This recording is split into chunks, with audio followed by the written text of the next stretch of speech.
Rex, you're muted, by the way. Yeah, well, some people think that that might be good, but Yeah. welcome to the fiduciary accounting class presented by the Contra Costa County Law Library. My name is Rex Crandell. I'm a CPA and attorney, and our other speaker there under the name Cal Legal Docs is Tamara Brown. And we've been teaching this class for perhaps 7 years. I'm not sure. We originally got appointed by Judge Sugiyama in Contra Costa County to teach the class, and we've aimed the material at the pro per because the judges get a lot of unusual accounting reports, and some of the pro per individuals, it's difficult for anyone because this is an animal of the California probate code. If I, being a CPA, all the way through accounting school, they never mentioned one word about court accounting. It has nothing to do with business accounting, corporate accounting, accrual, cash basis, any of that for tax. This is a unique animal, and each state in the nation is different because of their uh, related statutes for each individual state. We're going to be going through the judicial council forms, which the judicial council, we have the Supreme Court in California, and right below them is the judicial council. Below them is the administrative office of the courts. And the judicial council is in charge of approving all forms for court filing. And our presentation revolves around that uh, approved forms. Uh, the material came originally from the Handbook for Conservators. So it's online. It's about a bit over a half inch thick, and there's a link to it, California Courts Documents Handbook from Judicial Council. And a lot of our material came from that handbook. And this Rex, is hon, Rex, sorry. Your screen's pretty small to me. It's not taking up the page. I'm seeing a lot of the background. There you go. Thank thank, you. okay, thanks for the update. This is our flyer that we leave at the courthouse, but I point out that we give the class about every 2 months. And if you want to retake the class, we'll give you a discount, and you can take it over as many times as you want. Um, so that's nice. The other thing is, I'm, like I said, a CPA and an attorney and a real estate broker and a legal document assistant. And uh, what we're in the process of doing, if you want MCLE law credit, send me an email. We're in process of that application. It's not approved yet. And we're also working on getting the CPE credits from the National Association of State Boards of Accountancy. So if that's of interest, send me an email. Uh, the email for myself is info@rexcrandell.com. Phone number 925-788, correction, 925-934-6320. The court accounting is, like I say, it's a unique animal in the fact that if you take a fiduciary income tax return, which reports the same information, and a fiduciary accounting, it's not going to match because this accounting we're teaching is California probate code driven, and fiduciary accounting tax returns or um, the IRS Form 1041 fiduciary income tax return is based on completely different assumptions. So it might be helpful to do a court accounting before a tax return, the 1041 IRS form, but they're never going to match. So you're just aware of that. For this type of accounting, if you're doing a probate, you're required to have this form, this accounting for every probate, guardianship, conservatorship where you're in charge of another person's assets. However, a trust, the revocable trust, later the irrevocable trust, is not well, the probate code says that every year that a trustee is supposed to do an accounting, it's not court supervised, and it's common that beneficiaries waive the right to receive an accounting. Um, so with that, I'm going to give the presentation back to Tamara, and I need to do one more thing. Where are we here? I need to transfer control of the meeting to Tamara. Uh, Tamara, I don't see her video at the moment. Let's see here. I just took off the camera. I'm here. Okay, there. Okay, so I'm gonna pass the baton to you, Tamara, and you're the host, and your screen share should be set up. And let me know when I need to get back on the camera. Yeah, you haven't sent it yet. Oh, maybe now. Yeah, I don't see the. I see you. I got Yep. it. You're connecting now.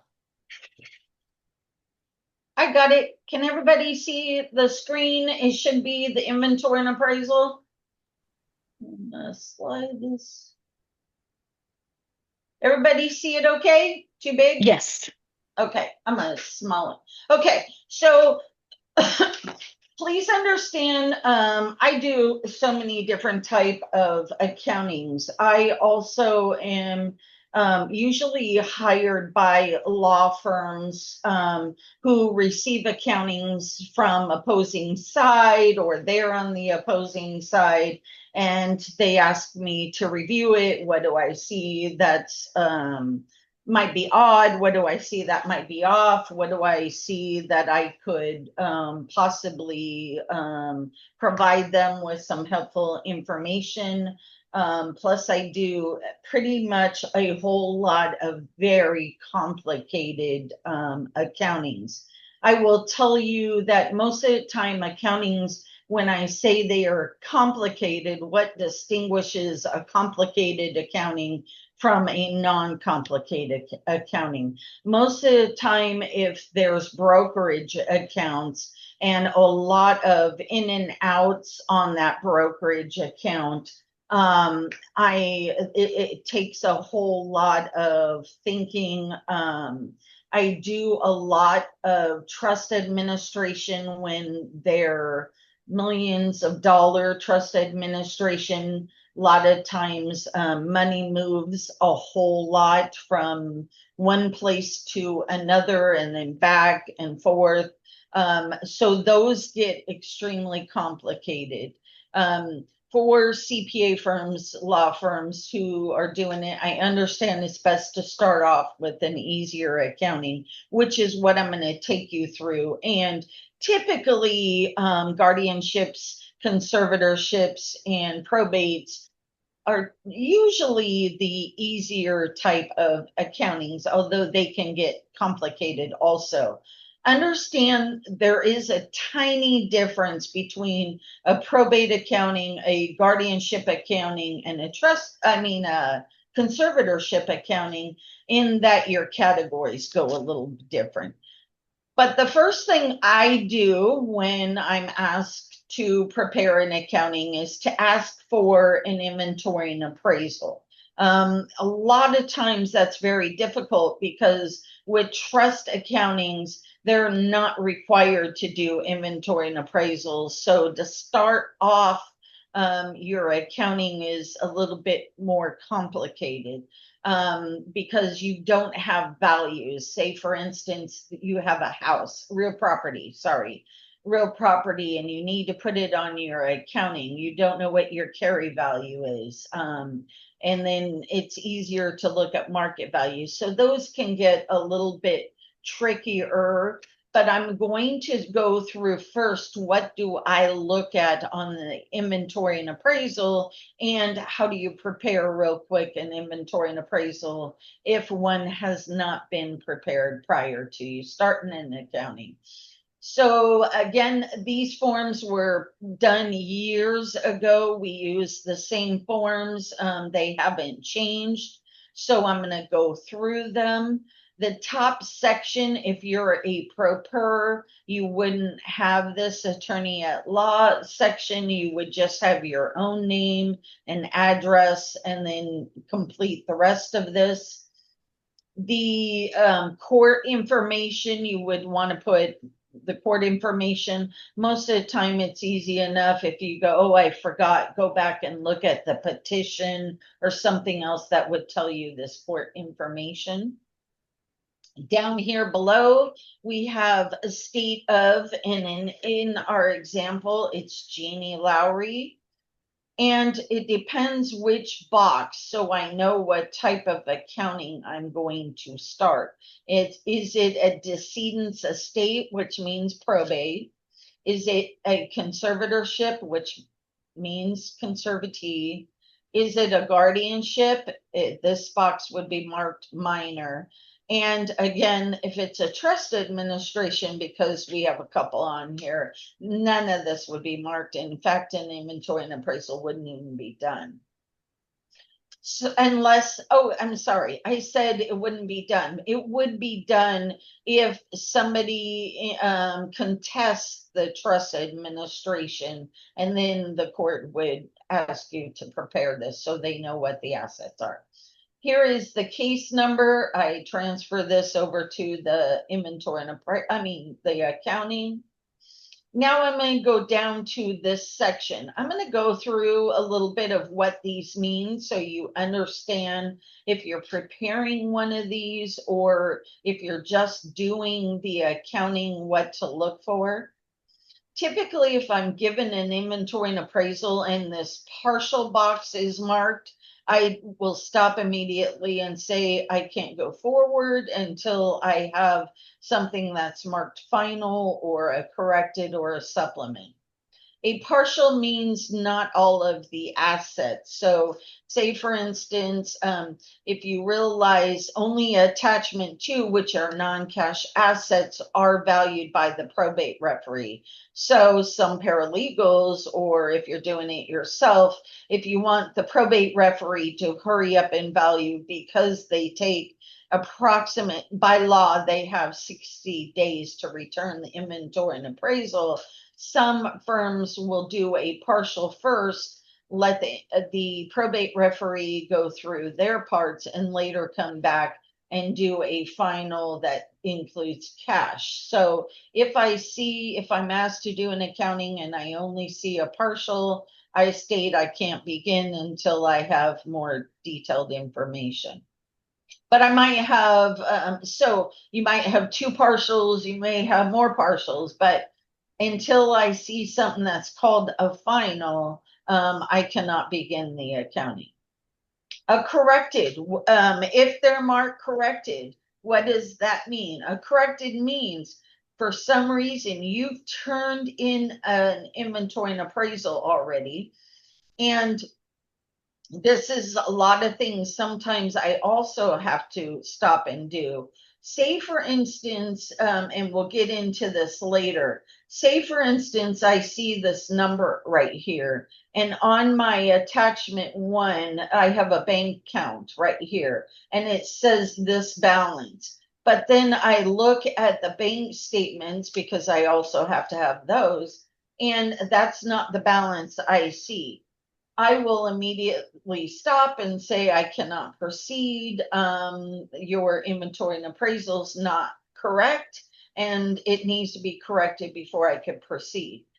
in that case, the person would technically mark this corrected box and will use the proper balance and then turn in a corrected inventory and appraisal. And then my accounting would start off of that. Again, final's a final. Sometimes people just do a final. A final is everything. If this box is marked right here, reappraisal for sale, understand for conservatorships, guardianships, and limited authority on probate, before you can sell a home that's either a conservatee, a minor's, well, a minor typically wouldn't have a house, but or if you only have limited authority and you want to sell the decedent's home, you have to get court approval. And in this case, the last inventory and appraisal that was done for 2012 is not accurate enough for the court to establish value.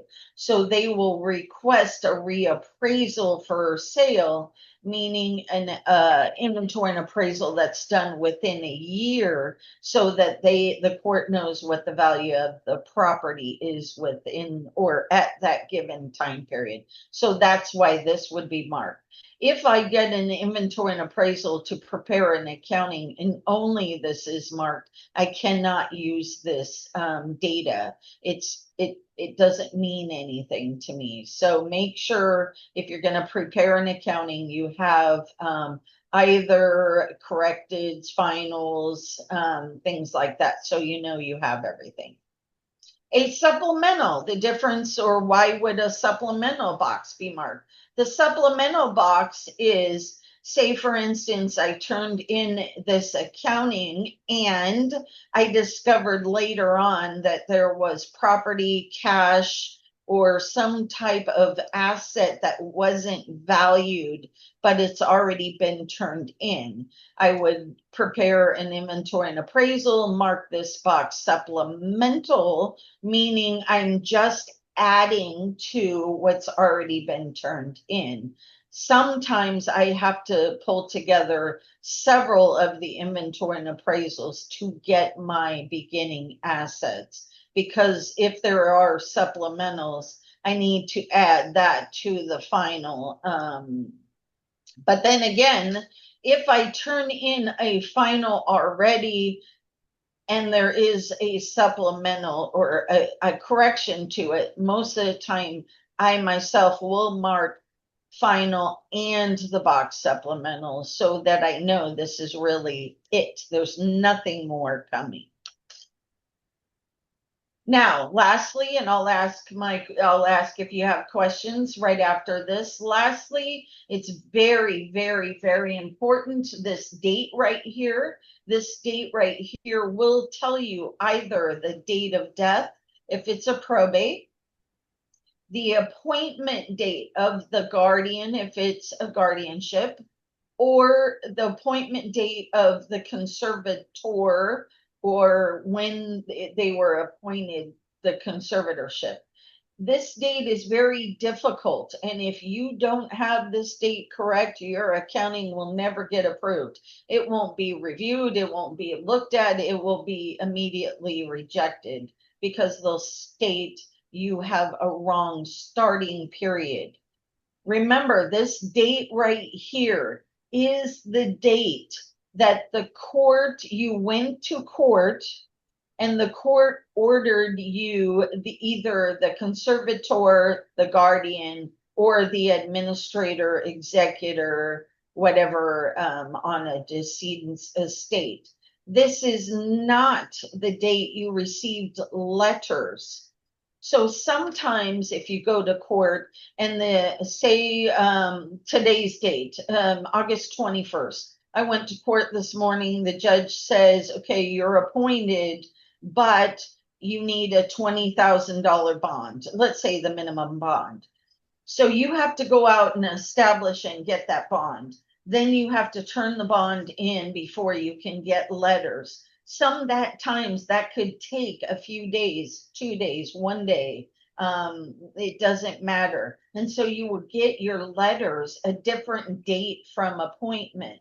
make sure that this date right here is the date that you went to court and the judge ordered you, either the guardian, the conservator, or an administrator executor. Because if this date is wrong, your whole accounting is wrong. The entire accounting is wrong. So at this point, are there any questions on just the top section of the inventory and appraisal? I have a question about an unusual probate. Yes, go ahead, hun. Thanks. This probate was started 11 years ago, and then the executor, who was also the attorney, died, and it was closed for lack of assets. And we reopened it last year because additional assets were found. Okay. The original executor filed 3 partial inventories and then never found the rest of the assets, or never inventoried them anyway. Okay. So we filed a supplemental inventory, and now we have found more assets and we're preparing yet another inventory. Should this be also called supplemental, or It should this be should, called final? if you're adding, you would do both. If you truly believe that's it, you would mark both boxes final and supplemental. Okay, Sorry. Because you're final and adding, supplemental. Okay, yeah, because you're adding to something that you've already done and you're saying there's no more coming. If that okay. makes sense. That's really good to know. We normally do everything all at once, so this is a different situation for us. Thank you for clarifying that. Good. Any other questions before I move on? Hello, this is Colleen. Can you hear me? I can, hun. Go for it. What's your question, hun? My question is this done?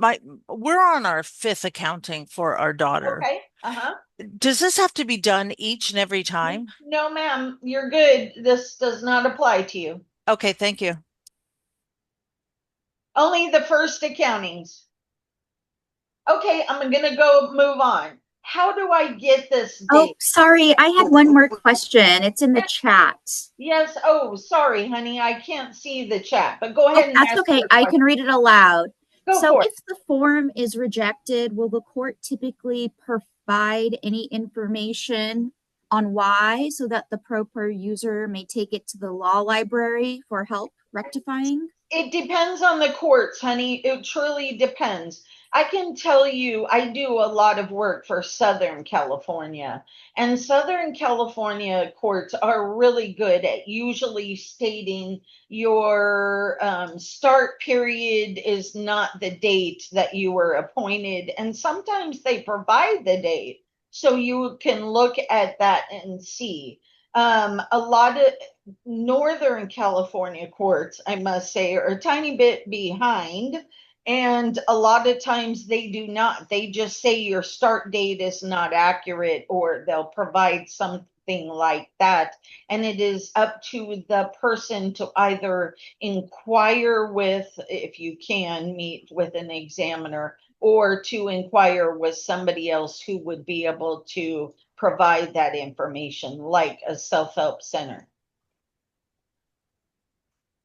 My But then name is again, Clarice. I have a question. yes, Oh, son, I'm go sorry. ahead. Go for it.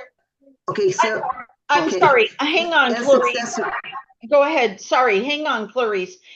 Did I answer Okay. the prior question fully? Yes, you did. Thank you. Okay, thanks. Go ahead, Clarice.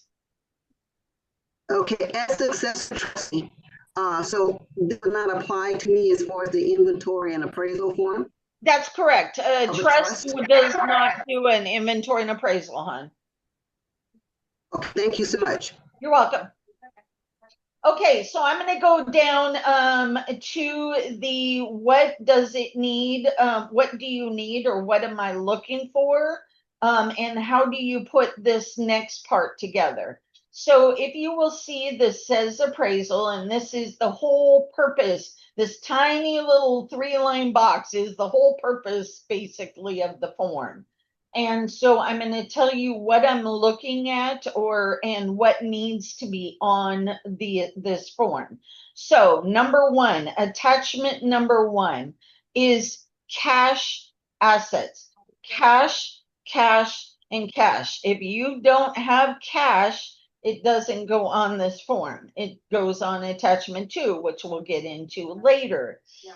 So I'm going to give you ideas of what attachment 1 cash is. I'm going to switch screens. So say you're completing this form. If you will notice, sorry, I'm going to move back. This is the DE 160. It means decedent's estate and 160 form. A GC means guardianship and conservatorship, 040. So this form, that's the form numbers.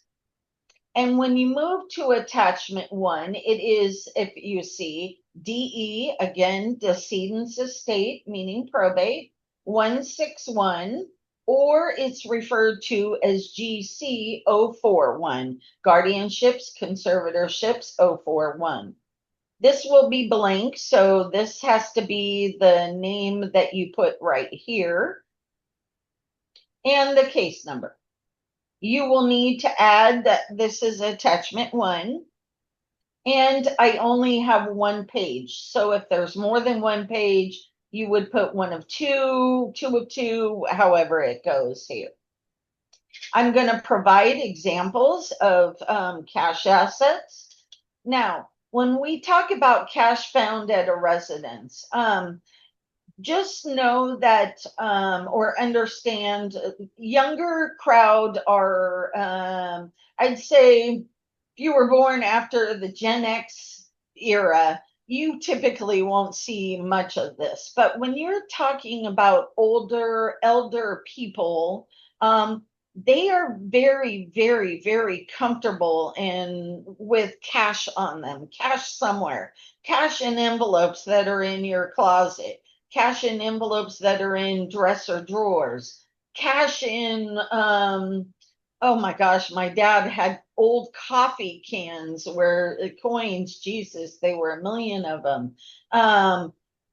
Cash just somewhere, everywhere hidden in the house because that was their comfort. And so make sure if there is cash, maybe it's a conservatee, and a conservatee just has cash in her wallet, or her, I'm going to refer to just one basically, but I mean it all around.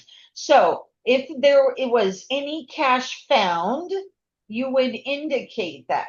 I myself do not put the conservatee's address. Understand that these forms that are submitted to the court are public information, so anyone can go get a copy of this. I don't know why they would, but they could if they were just malicious people. And I just don't want to list the conservatee's address. It's not important. Just cash found, or cash in wallet, or cash, the court will understand.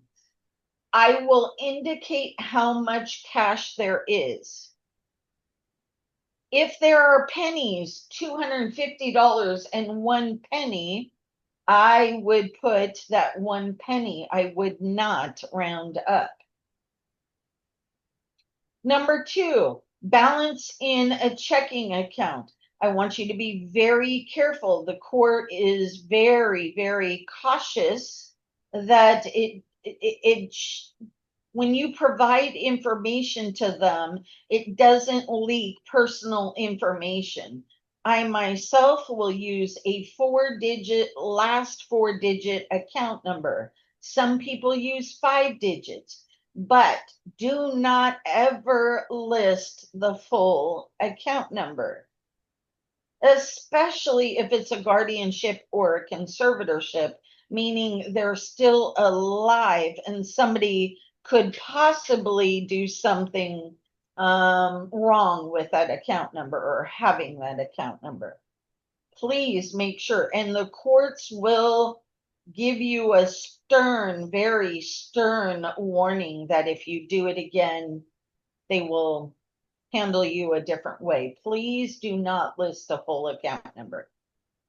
I also usually will state, I do mine a little bit different. I would state Southern California savings and loan checking account number. I do not ever list the branch. I don't think it's necessary.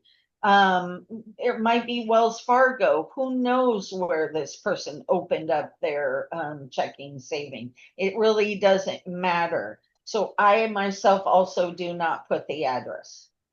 Now, again, you have to be very careful that this number right here is the exact number on the bank statement. So when I go back on March 8th, the first thing I'm going to do is look at the bank statement that was provided to me. I'm going to go to the March 8th date, and I'm going to see if this was the real balance in the account on that date. A lot of times it's not. Some people have asked me, well, what nowadays the bank statements give you a daily running balance, so it's a little bit easier. But back, sometimes I do accounts that are back in 2012 and they didn't do it. So I have to go through, take what the beginning balance is, add up deposits, subtract out expenses, and I have to come up with what the balance was on that date.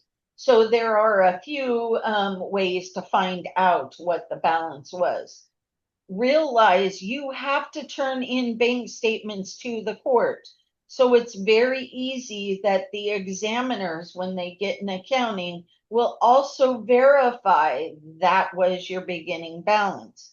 Now, for people, understand for people who are doing maybe their fifth accounting, fourth, third, whatever, this is a totally different process. You're not going to start with your inventory and appraisal. This is only for people who are starting their first accounting. So I keep do that. have a question when you have a minute.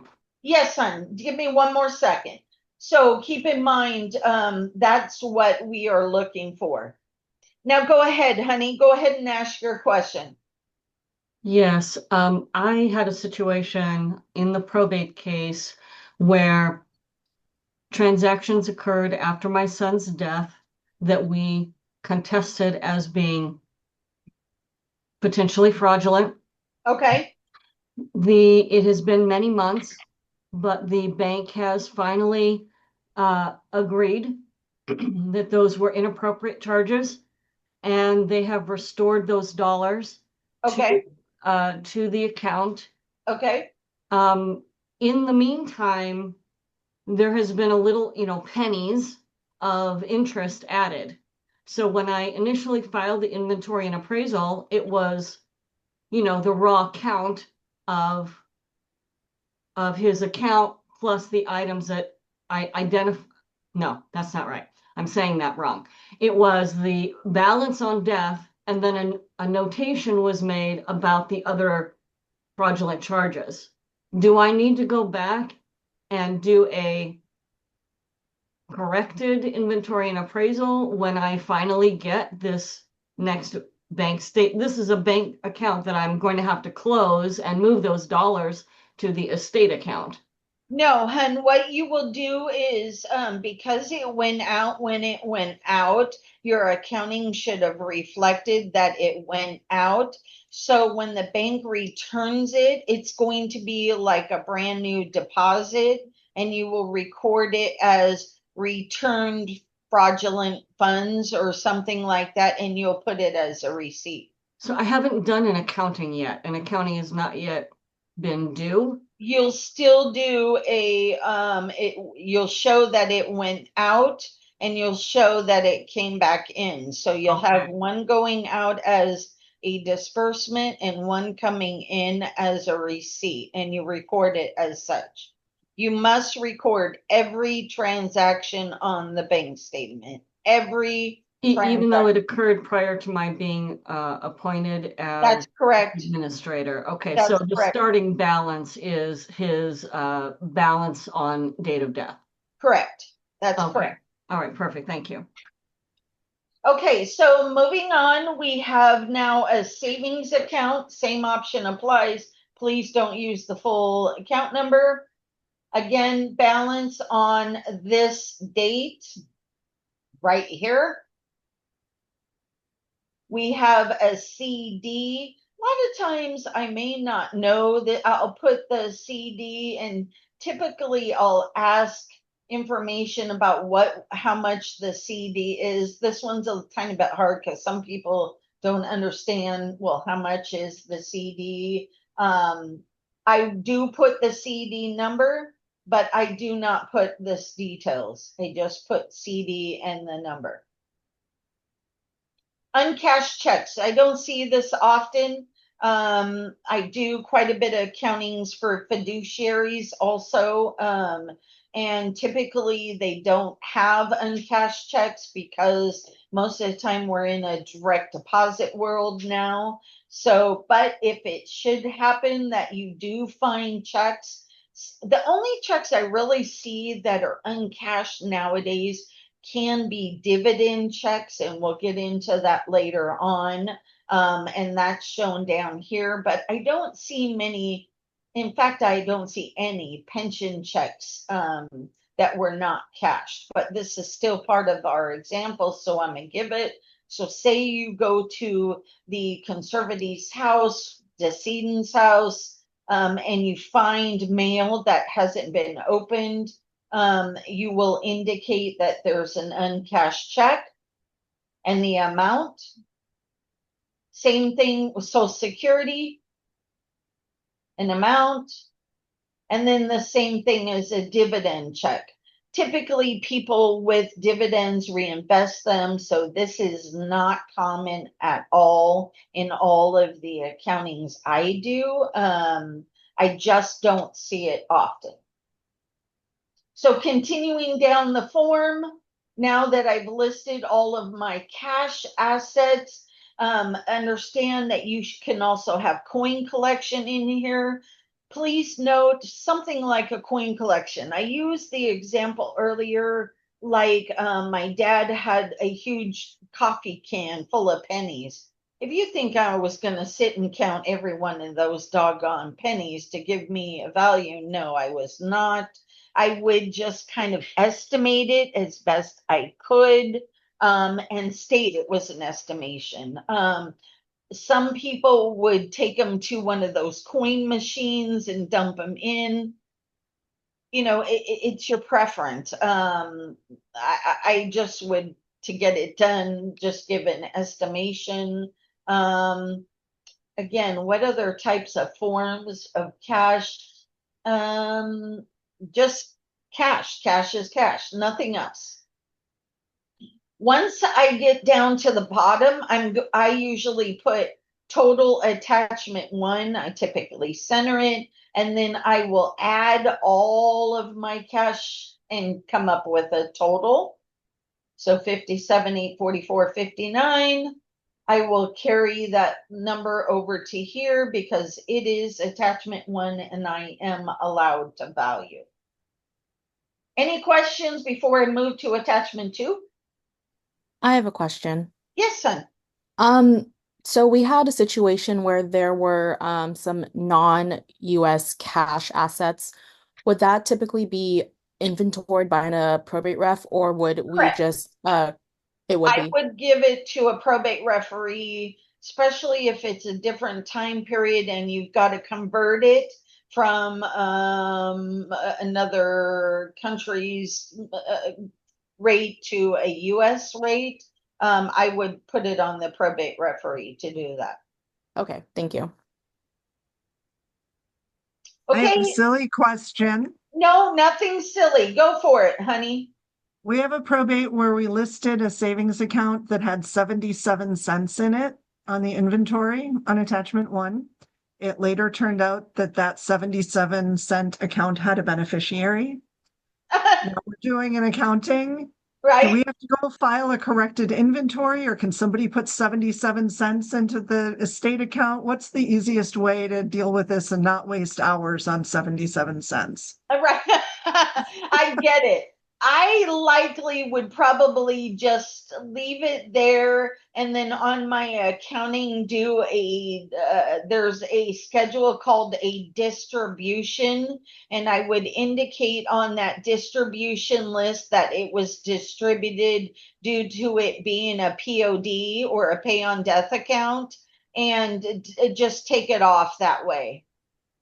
Okay, thank you. Does that make sense? You'll understand more when we get into the accounting, what that means. Thanks. Got it?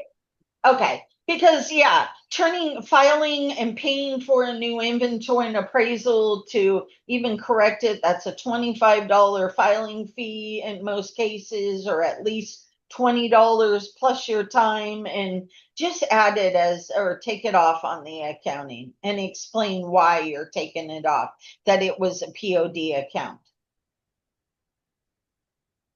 Okay, I'm gonna move to attachment 2. Again, attachment 2, same form as attachment 1. You're gonna list the estate name, account number, attachment 2, how many pages. Realize on this form what are going to be some attachment 2 assets that you do not value, only a probate referee provides value. So let's start. In our case, we have a sample of real property. I list as much information as I can.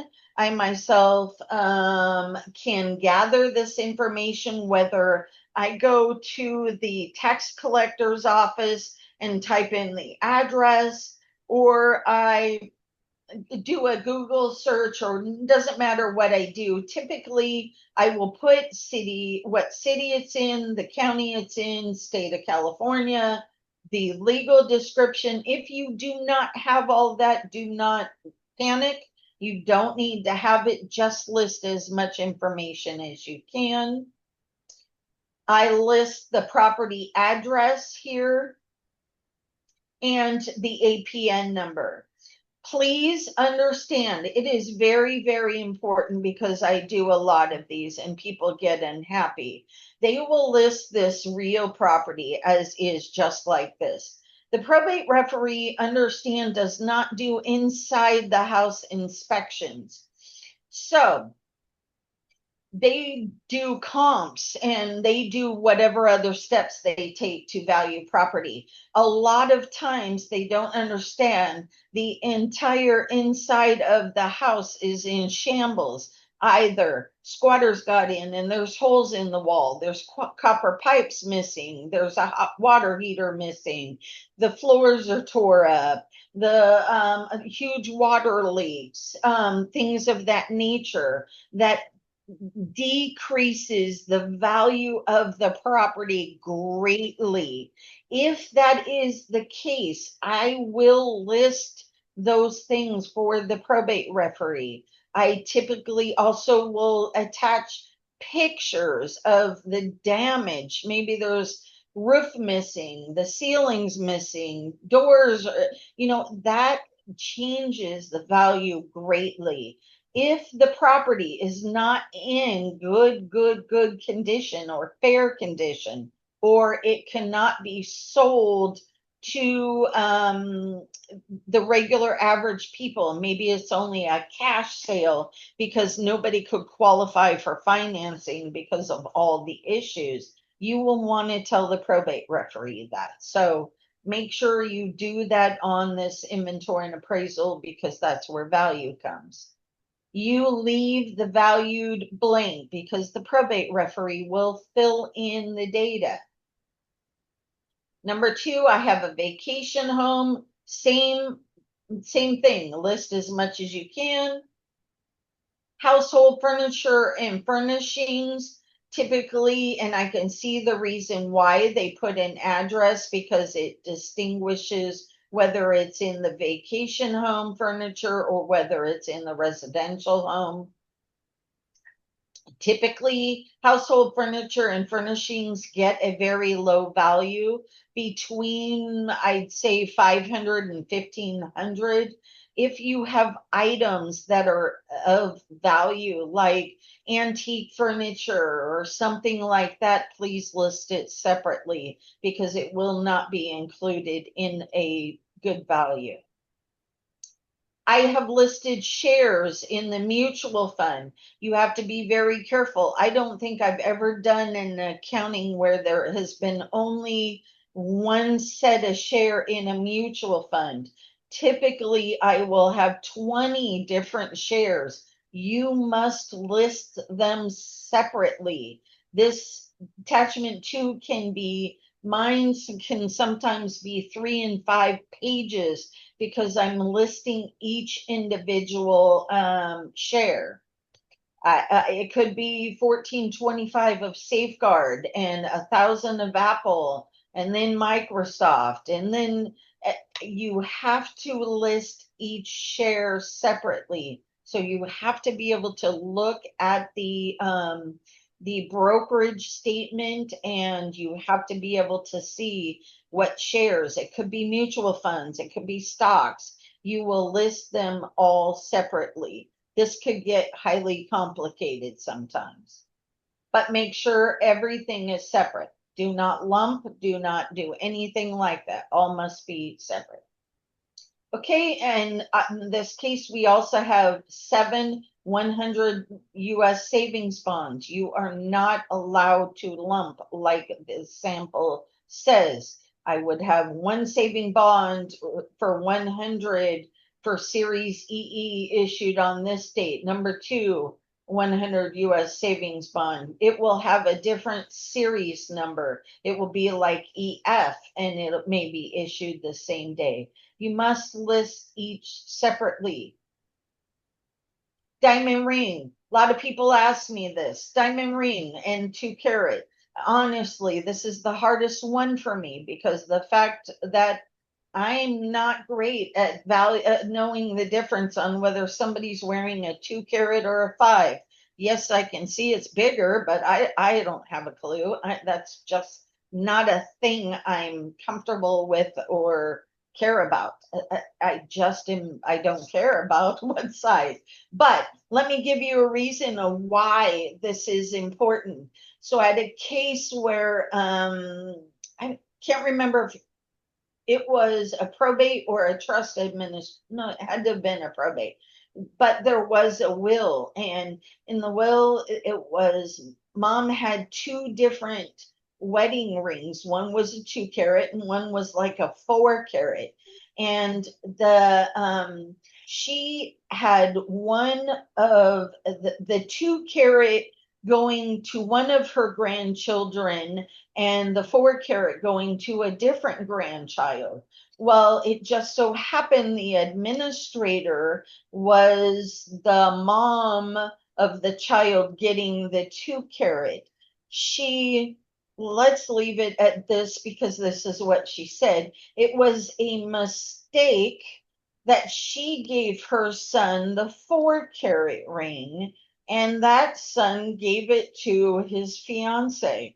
I'm sure you all can see where this is going.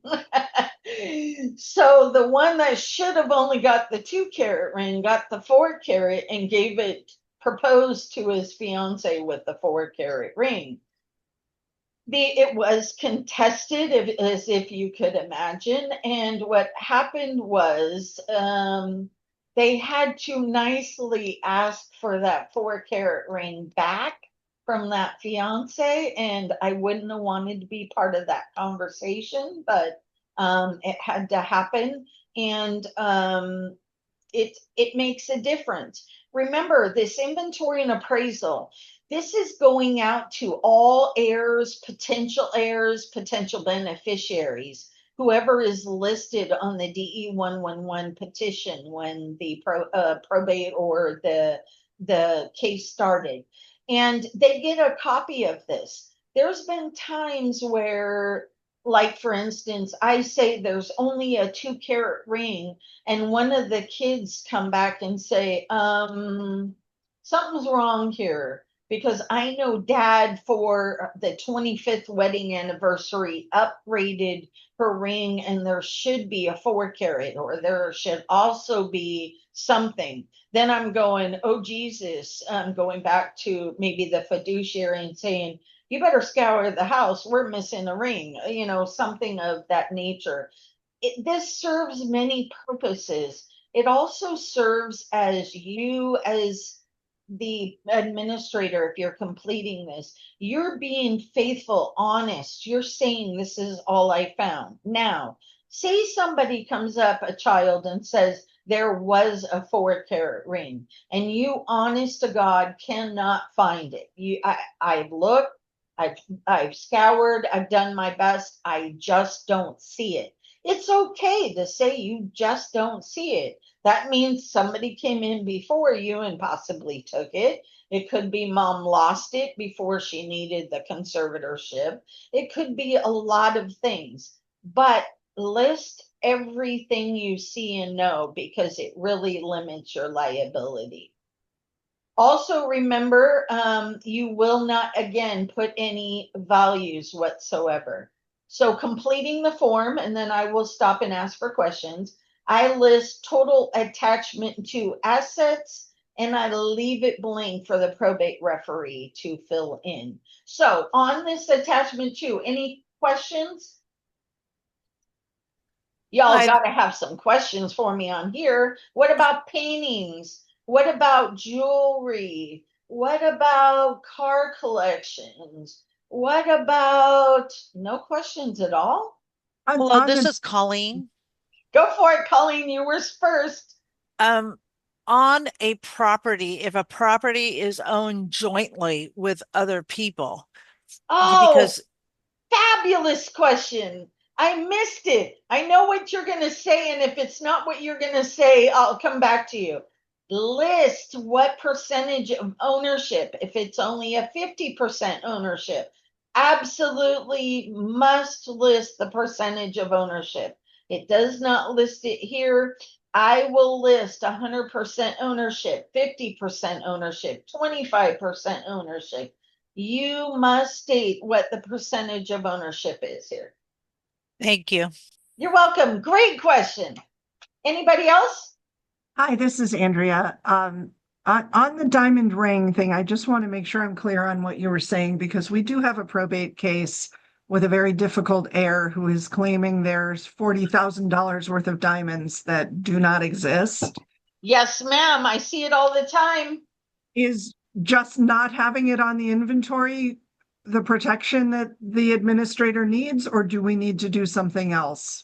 No, likely, and again, I'm not giving legal advice, so please seek out an attorney. But likely, if there is a contest, I'm not going to use your diamond ring, I'm going to use anything else. There is a contest, meaning somebody files something with the court stating they believe there's more assets than what you've come up with, let's just say. You will have an opportunity to respond to whatever it is that is being said that you're missing. You will have the opportunity to respond to that.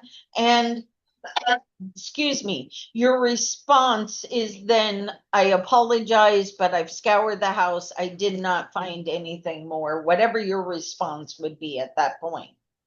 But do try and find if there is, and if there truly isn't, I say pictures are great.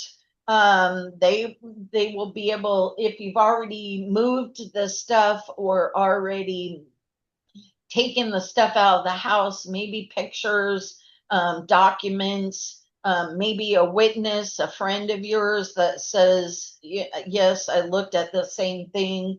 Just keep all that in your back pocket and wait, and only list what you have.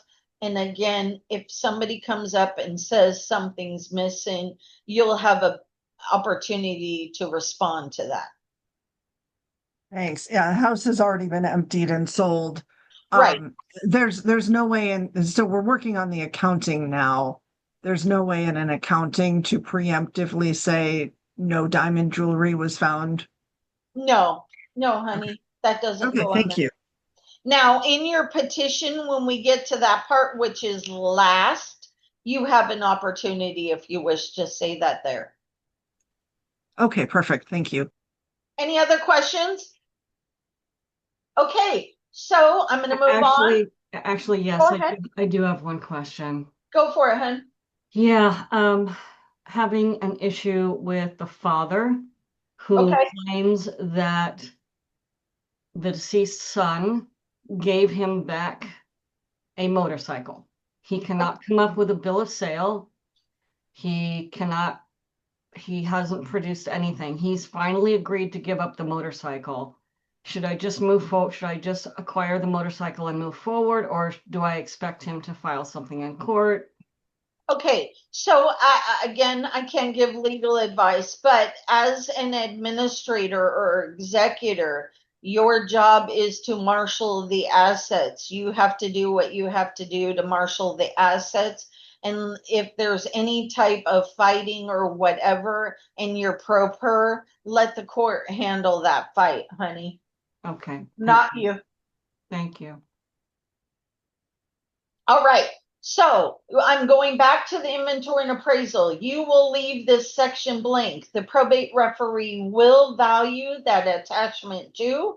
They will put their total here and they will add up this column. So this total right here will be attachment 2, probate referee's total and this total. Once I see that, I know I'm ready to start my accounting. But I'm going to go through the rest of the form and I'm going to go quicker so we don't run out of time. Down here, if you're completing an inventory and appraisal, number 3 is if you are saying this is a final, you are saying you are including all assets, all, the word all, that you know of right now. If it's a partial, it's a portion. Okay, you're honestly saying to the best of your ability, this is all you know. Number 4, needs to be filled out with a box checked in either one. Either a probate referee was required, meaning you have attachment to assets, or if you only have cash, and some estates do, if you only have cash, which is typically for minors and guardians, because minors typically don't inherit homes, but you would just have an order and you would mark this box. What does this order mean? This is the order that appoints you here and provides you at the very bottom of the order. So if it's a decedent or a conservatorship or a guardianship, it will be the GC 140, I'm sorry, DE 140 for the decedent's estate, and it's the GC something like that. That will be the same order. I'm sorry, I can't think of it right this second, but you will mark this box and the date the order was issued. This is not like if you get this date wrong, I've never seen an inventory and appraisal rejected because of that. Property tax statement, this would only be marked, this one of 2 boxes are marked. Either you have no real property, meaning there was only cash, or there was only cash and maybe paintings and other things. It just did not include any real property.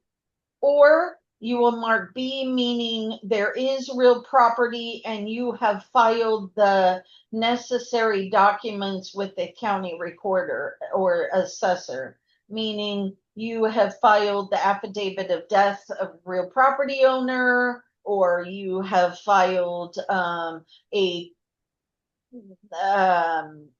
affidavit of conservatorship, meaning you take control of paying the property taxes. You've notified the assessor that you have now taken control and you are in charge of paying the bills. That form that is applied here is called a Notice of Death of Real Property Owner, and it's filed exclusively with the assessor's office. It's not recorded, and it just gives the assessor notice that they might be able to reassess the property for property tax purposes.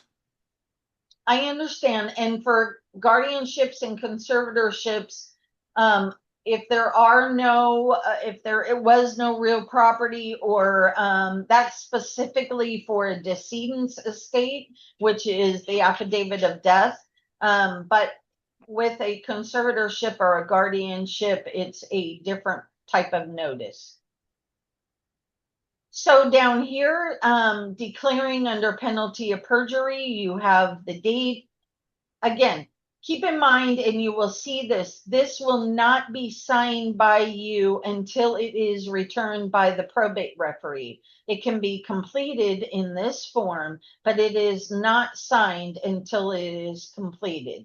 So date, signing. David is actually the one who is preparing the form, who is the conservator, and then he would sign his name right here. Statement of bond. There are one of these three boxes need to be marked on the form, meaning bond was waived. This could happen if there was a will and the will states waiver of bond. Or if you get in a decedent's estate, all parties who decide to waive bond, then you would have this box marked. Or you would mark box 7, meaning the court asks you to file a bond, and you would put the bond amount. I'm going to ask for questions, so be ready.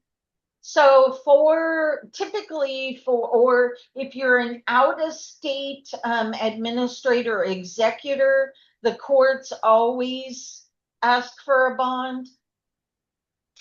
So if the court says that I have to file a $20,000 bond, and I want to know if that's sufficient or insufficient, I look up top here, and the first thing I see is I have cash of $57,844.59. Again, my bond is $20,000. Is my bond sufficient or insufficient? Come on, Insufficient. Perfect. Yes, ma'am. It does not mean anything. It just indicates to the courts that when they see this, they have the ability to ask for a bond increase. I've never seen them do it based off an inventory and appraisal, and I mark mine insufficient all the time. No big deal. Don't panic. Just put the truthfulness of it and let the courts decide whether they want to have you increase a bond or not. Lastly, number 8, this I see in guardianships. Sometimes the court will ask, say that a minor inherits from, unfortunately, a deceased grandparent, deceased parent. A minor cannot have cash or inherit cash. They have to be 18 years of age. So the court will force the funds to go into a blocked account. If that's the case, you'll mark this box here. You'll put how much money is in the blocked account and the bank location. I don't put address. I just put Wells Fargo Bank, account number 1234, or whatever the account number is. Down here, I'm almost done. I'll ask questions right after completing this. So you have a date. If this is being completed or filled out, or if you have an attorney, the attorney's name would go here and that attorney would sign this form. If you do not have an attorney and you are proper, you would repeat your name here, and you will date and you will sign. Remember, it says signature of attorney or the party without an attorney. Any questions? We're done. We're almost done with inventory and appraisal, and I'll switch to Rex. Almost done. I have a couple of questions. Yes, go for it, hun. Are you saying that the personal representative in a probate and the attorney should not sign this page until after the probate referee has done the appraisal? That's correct. We've always had them sign before sending it to say that this is all of the assets. No, the probate referee, you're not attesting to the probate referee that that's all the assets. You're attesting to the court. And so you do not turn this in if you are signing this before a probate referee gives all of the value. You're signing that you're signing to a value you don't even know is correct or full. So why are you attesting under penalty of perjury the information's correct if you don't even know what the probate referee is going to put? Okay, thank you. Use that theory. Not, I'm saying you're wrong, honey. I'm not trying to attack you, but think of it that way. Don't sign that's everything and it's correct if you don't know what the probate referee's coming back with, or the probate referee hasn't valued it because it's not correct, because it's not complete. Right? And then on the insufficient bond, our understanding was that if you mark that box, you have a duty under California Rules of Court 7.204 to immediately do an ex parte petition to increase the amount of the bond. You are correct as to well, I don't know if you're correct as to the law you pointed to. You are correct that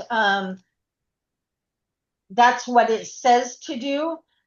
But I will tell you in all honesty, I've seen it maybe one time that somebody does that. Otherwise, they do all wait to see that they do wait and see if the court asks for increased bond. I do not see it ever that they go about themselves and increase it. But are you saying when bond is waived and the court sets a $20,000 bond for an out-of-state personal representative that you're supposed to check the insufficient box?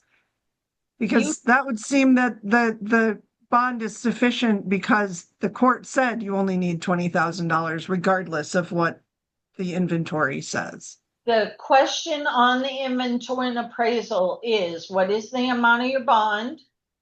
And is it sufficient or insufficient? If your bond is only 20,000, but your cash is 57, the bond is to cover your cash always, really the only purpose for a bond. And if it's insufficient, you have to state it as such. Even if bond is waived? That's correct.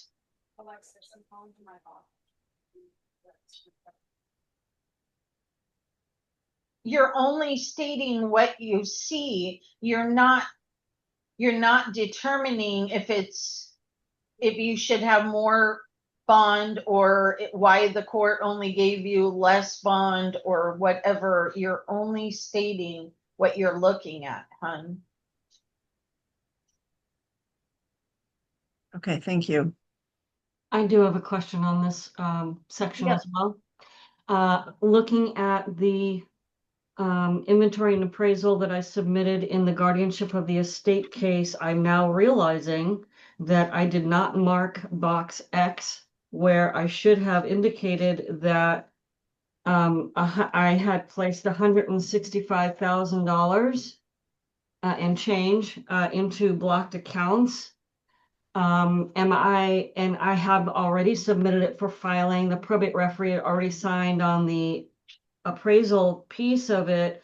Am I able to submit a corrected version of this? That's part one. And then I have a part two when you're done with that. Okay, so let me back up. So you had funds in a blocked account. Yes. A probate referee does not value funds in a blocked account. No, so that's not what I was saying. I was saying I get it, hon. I'm going on. So okay. you could do a corrected that marks the receipts and indicate your receipt amount that's in the blocked account, and not worry about also having to tell the probate referee that you corrected Okay. the probate, the inventory and appraisal. Excellent. Okay, here's the second part of the question. The case notes indicates that they concluded that the existing $467,000 bond was insufficient. And I'm wondering if both the combination of marking box 8 as well as providing a copy of the consented notice of action to sell the home would allow me to request consideration to exclude the value of the home from the computation of the bond.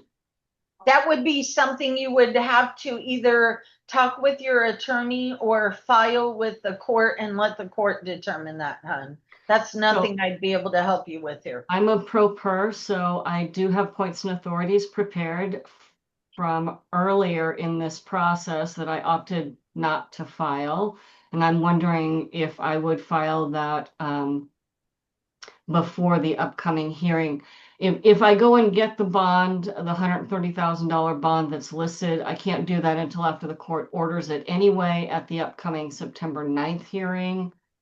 So I'm just checking to see if this is the right timing to provide that information, maybe provide the, I guess the other question is, I did the notice on the probate case, but not on the guardianship of the estate case. And I'm wondering if I need to do two of them, one for the probate case and one for the guardianship of the estate case.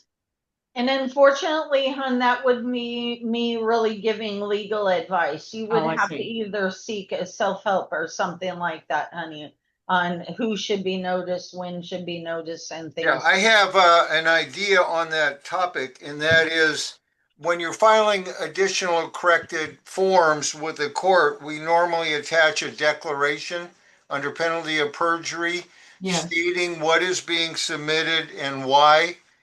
And then the probate referees can integrate it into the file. Okay. Okay, I'm going on to the last part because we need to get this going so Rex can start. So page 2 of the inventory and appraisal, there are 2 pages. Every time there needs to be 2 pages, you will have, again, the estate name up top, the case number. This is filled out by the probate referee. It is what are they charging to prepare the inventory and appraisal, what their expenses are, if any. They will provide the total here. That's the amount that's owed for them completing this form. They will date, they will print their name, they will sign it, and they will return it back to you. Again, when sending this to the probate referee for value, you want to send all pages. You want to send your cover page, your page 2, your attachment 1, and your attachment 2, all to the probate referee. If you have pictures of property or something, like for me, I just sent one off yesterday, a storage unit. Family contends that the storage unit had $5,000 or $10,000 worth of stuff in it. All the pictures I produce and show the value of the stuff. It's very old, very dusty, nothing can be reused. And so my pictures kind of help to determine or have the probate referee value. Make sure you attach all that and send it off to the probate referee. Again, this is a very important form because without this completed and completed properly, you cannot even start your accounting. If there are no more questions, that's it for me. I will let Rex take over for the next hour or hour and a half. I will be off screen. I will look at the chat and see if I can help there. Oops, I'm sorry, I switched screens and took away the form. So any more questions before I give it back to Rex? I have a question, Tamara. There's been some recent changes. When you're appointed Is the current time 90 days to file your inventory and appraisal, and then after the first year on the full accounting?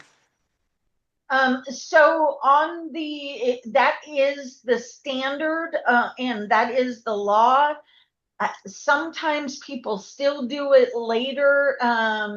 You'll get a note back, but I don't see that you're really being smacked on the wrist or anything for it. That's just my experience. But if you want, and if you want to get to a point you want to distribute within your 4 month, after your 4 month has run for the notice of administration in a probate, you really want to get this moving. And if you need an accounting, you have to have this all done before you can do a final. So most people, I have not seen really or come across lately any that have not filed their inventory and appraisal. Hi, this is Colleen. I have a question. Yes, hon. Is the bond amount for just the cash assets only, meaning that it has nothing to do with the house or the other non-cash assets, correct? Typically, but I say typically because a lot of times, if the court believes that you're going to sell the house and turn it into a cash, they have used the part of the house as the value. Now, also seen, and keep in mind, this is a very touchy thing because if you are a pro per, and this is something that, attorneys know, I don't know if they know or don't know, but if you are a pro per and the court issues you a bond for more than $20,000, that's the cutoff, literally the cutoff.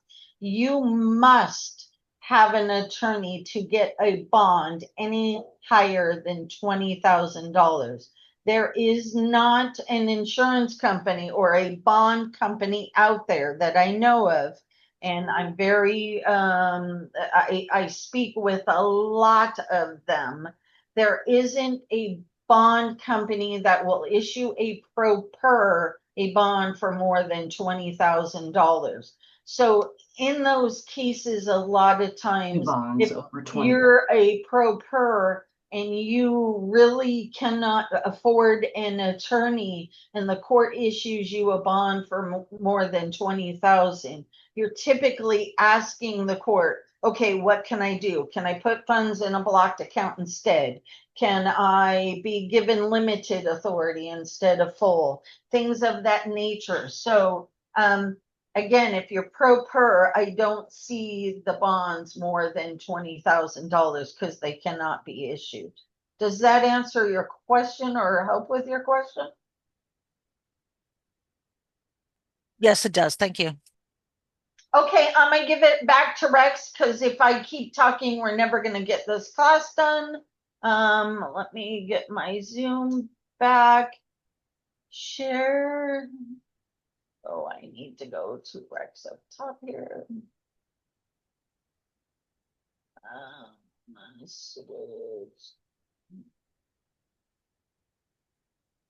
Okay, Rex, I've given you back control. Okay, can everybody hear me? Yes, but we can only see your face, not the data. Okay. Let's see, I had shared the screen Go to the before. bottom where it says share. Okay, I don't see the panel for Zoom oh, there it is. Okay, here. Sharing not turned on, send request.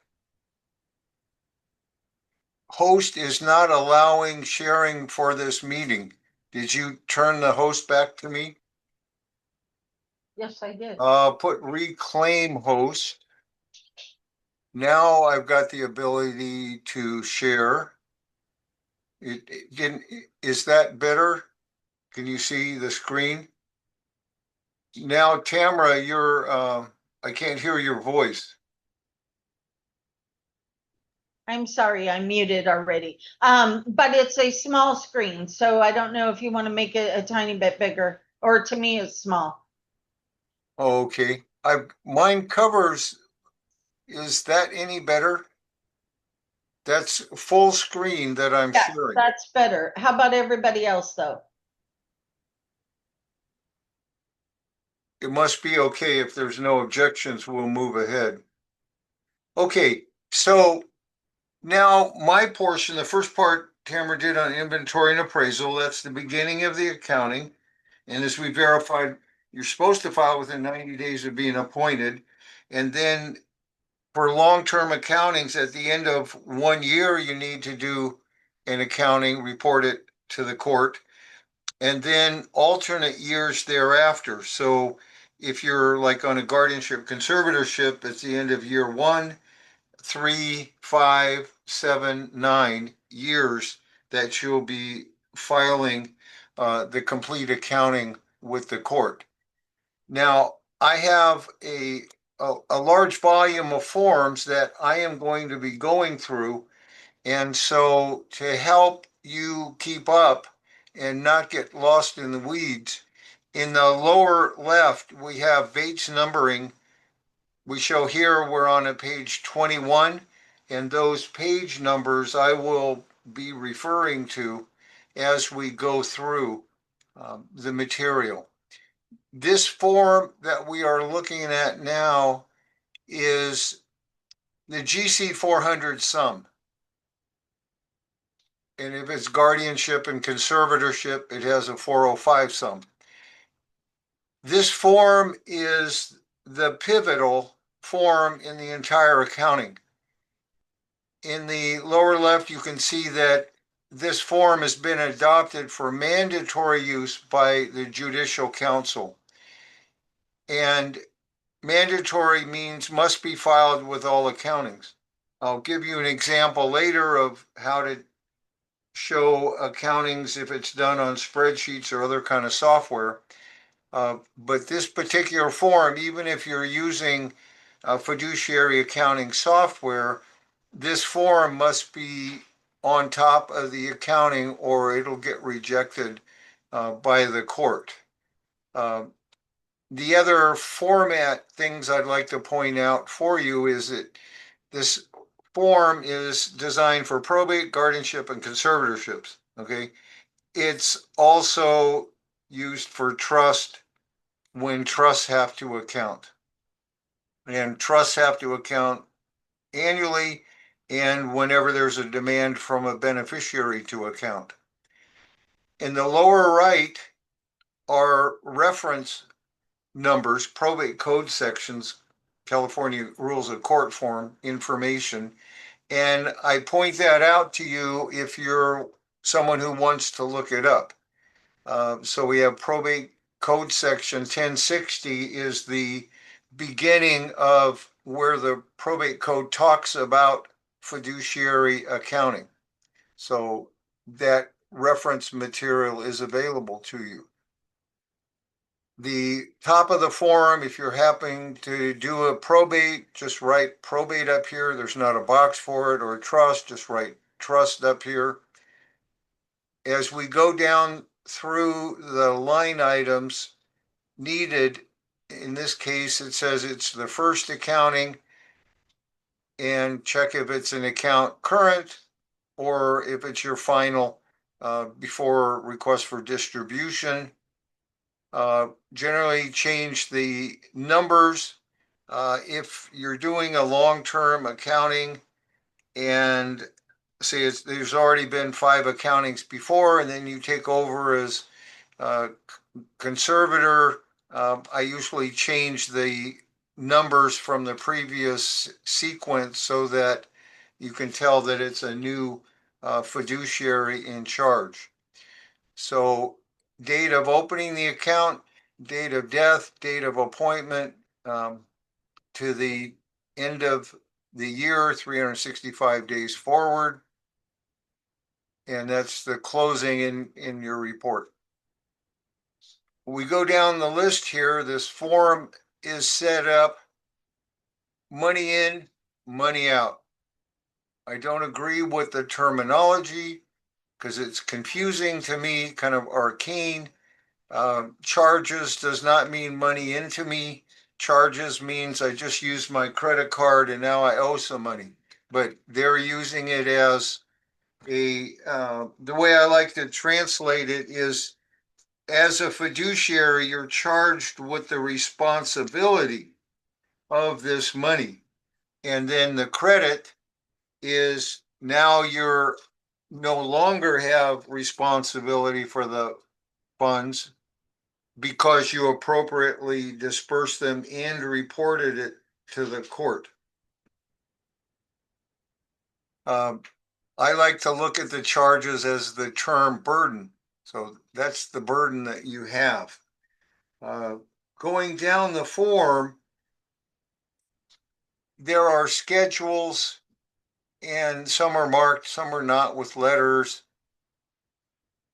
These forms, I like to look at it like a bunch of links on a web page where you have a link to something else, because there might be 8 different types of income and you call it Schedule A, combining to reach this number of 43,000 on line 3. So we start out, Tamara just went through the inventory and appraisal, and on your first account, this is a copy job. Just take the cash that shows on your inventory and appraisal, show the values that the probate referee gave you for the value in the inventory and appraisal, and then total that out on line 1C. Then as we go through the money in and money out of the fiduciary accounting, what you're always working for is balancing, so that the line 7 always matches the line 14. And if it's 2 cents off, don't bother turning it in because it won't be accepted. The court always looks at the last accounting to determine if it properly combines. We'll also cover the distributions in detail. And then at the end of the account period, we have essentially another inventory and appraisal, values at the end of the account. And in this case, it's March 7th. So the cash on hand on March 7th and the non-cash assets, you have like example for stocks and bonds, the market value changes all the time. In your court accounting, the values do not change. Once you have an item listed on your books as a carry value for a non-cash asset, that asset is not going to change during the entire time you're doing accounting, even if it's 10 years. Okay, so let's get into some of the detail. We're going to be going through the subschedules to come up with the summary sheet. So on page 21, 1A, we start out cash assets. So this, as I mentioned, is a copy job from your inventory and appraisal. List the headings and captions like on the first page here, the GC 400 sum, and come up with the total assets and give this to the court. Now, in the lower left, you'll see the Judicial Council approved this form for optional use. So the court's not going to demand it. You can use it if you want. You can use a spreadsheet if you want. That's your option. So not really much here on the cash in the beginning of the period. And then you also have the non-cash assets on your first account. You just show the carry value. So if you have a stock and bond account, you put the carry value. On your second account, then the form requests that you put the estimated market value for that brokerage account. And even if it's real property, for example, you would get a Zillow or a Redfin value to show that the market value is different from the carry value. And that if you're managing a stock portfolio, it's good to show the value of the market value, because there may be some question as to how well you're managing and selecting the investments within the portfolio. You only have to get the inventory and appraisal for carry value one time only, unless you get new assets in the accounting. So what I recommend is, in your accounting system for assets, is you number each asset with a sequential number in the beginning. And then during the years that you're doing the accounting, never change those numbers for the assets. And the reason is the probate examiners and the judge can go back and check year after year to see the assets and how they were consistent year after year. Another, in that same vein of thought, if you sold an asset, say you sold a real property and it was asset number 7, I would report it. We'll show you how to sell property and report it, but never use that number again, because then the consistency year after year is lost and it makes it hard for the reader. So then there's an optional form if you're doing the forms on the judicial council forms that we're talking about right now. This is a summary form. I kind of like it for logical purposes. There may be several different, they call the form systems. I don't like the way that the court came up with their numbering system, but every one of these things is a GC 400. And then we get into subcategories or subheadings. So we have a Schedule A1, dividends, Schedule A4 for rents. And this particular worksheet takes all those subschedules and totals it up before you go to the form GC 400. And I am going to be going back and forth many times to the summary of account GC 400 sum. In your materials, it's page 21. If you printed them out, I suggest you put a yellow sticky note, because you can flip back and forth from the subschedules that we are going to be discussing. So we're going to start off here. Additional property received during the account. Here we have none. And when you're using this form, put a 0. Don't leave it blank. It cuts out the ambiguity. I'm asserting that it's 0. It's not, I forgot it. So we'll go through the series of Schedule A now to bring in the income during the period. Okay, so on page 23, we have the income coming in to the fiduciary estate, whether that's a guardian, conservatorship, probate, or a trusteeship. Even it applies for powers of attorney when you're handling someone else's funds. So we have dividends. We have a safeguard account, investment account, and there are dividends coming in. And you must list every dividend specifically. You cannot take a quarterly statement and add it all together and say this statement had, a total of $4,200 of it. No, every line item is needed to be reported. Let me move ahead in my materials here. In terms of the forms, we're going to go through a lot of the most common forms for the Court Accounting and the the Judicial Council forms, but I point out that there are over 48 different forms that are possible on the court's website.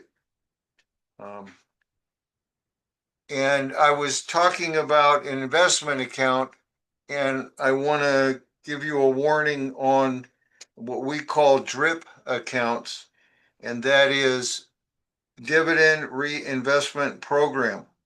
So if you have a large stock portfolio and all the dividends are being reinvested, that means the dividend came in and then you're buying more stock with the dividend. Hence the name dividend reinvestment program. There's a problem with that from an accounting standpoint in that you're making multiple transactions. So you have to show each dividend. And then you have to go to another schedule and show that you just bought 0.003 shares of the same stock. So each transaction must be handled twice for the dividend and then the reinvestment. Then the reinvestment changes your stock values for carry value, and it's a big mess. So if you have a stock portfolio with dividend reinvestment, I suggest you stop it and tell the brokerage firm that you want all dividends paid to you in cash. And then it's up to you, say when the cash gets above 10,000, that you reinvest the funds individually instead of having it as an automatic feature.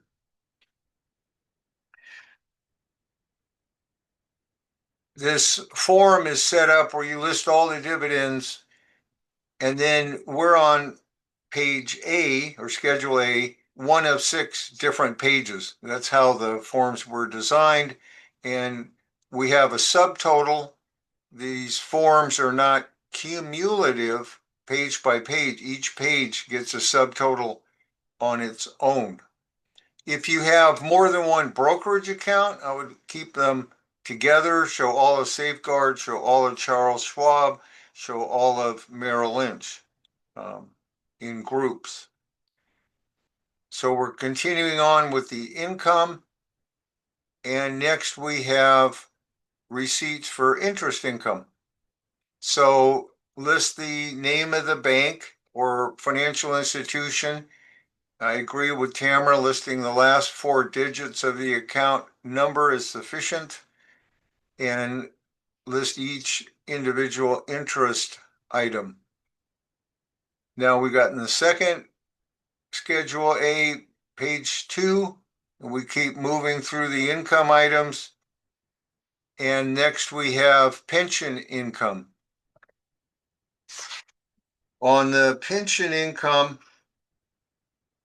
they're talking about separate pensions, not Social Security as the form indicates here. So list each of the pension numbers that you have received from the vendor. Most of the pensions now are received directly into the bank account. And we've completed Schedule A through page 3. Receipts of rent. Here, if there are several rental properties on page 26, I would list each rental property by itself and then the income it generated. And I would also give a little bit more description, like it's a single family residence, it's a 100-unit apartment building, it's a commercial shopping center. Let the reader get an understanding of what the asset is. Some confusion in relation to rents. Let's say you have a rental house and it's been a month-to-month tenancy for a long time, and then you decide you're going to put it in the Airbnb pool. Well, that's not rental income.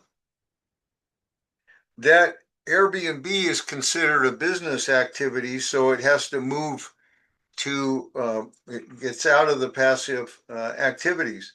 Some other items that are not considered rent are hotels, motels, they're bed and breakfast. Those are business operations, and we'll show you where that is reported later on the GC 400 sum. So now we move on to other public benefits. All the probate referees are required to take this class in our county, and the presiding probate examiner took and said, notice this right off. She called it, this is wrong. What's wrong? Here we have a date range that the Social Security for this 3 months totaled this 2271. That may be a correct number, but it's in proper reporting format. You cannot combine numbers. You must list every receipt, every nickel that comes in. In tax, the IRS doesn't want to hear pennies anymore. 50 cents and above, and that's it. Don't tell me about pennies. But the courts are a little bit more anal retentive, and they want everything down to the last penny. So list each amount that you received. Okay. And here, what we have is Social Security, as you know, oftentimes we'll have Medicare premiums and things subtracted from it. So you do not enter the gross number, you only report what you actually can control and what you actually received. So ignore the other part, and for now, ignore the fact that at the end of the year, you're going to get an IRS form 1099-SSA showing a higher number. That's not your problem. That's income tax. You're only responsible for the funds that you control. The next schedule here is receipts other. Just call this miscellaneous receipts. If you don't find another form to report the item, just list the items here. Hodgepodge, whatever else you have received. Okay, so now in terms of our Schedule A, we've reached page 6 of 6. So we have to total out and bring it back to the Form GC 400 sum, and we'll bring that total receipts on these Schedule A's to 43,000. So we're going down line by line, filling in the summary of account. And here it says for standard and simplified accounts.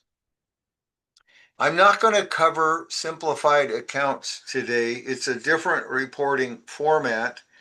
And this is used sometimes for, say, conservatorships where there's very few transactions. There's hardly any money, and there may be 4 to 10 transactions during the year. You don't want to do a complete accounting. The simplified accounting, the best way to describe it is it looks like a paper check register. It just shows every one of the 8 transactions during the year, and the courts will accept it. I don't use it. I stick with the standard forms.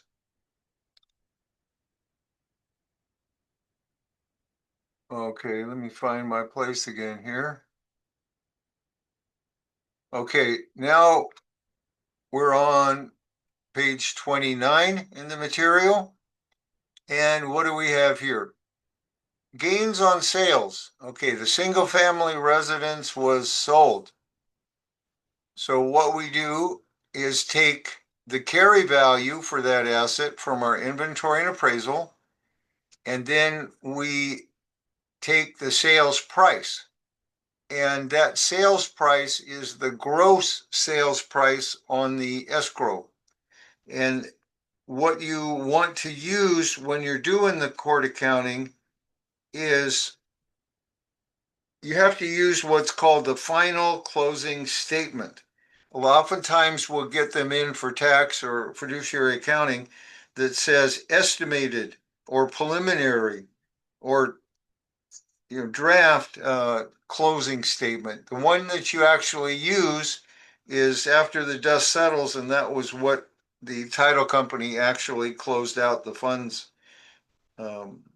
using the final closing statement, also called an escrow statement, and then your gain.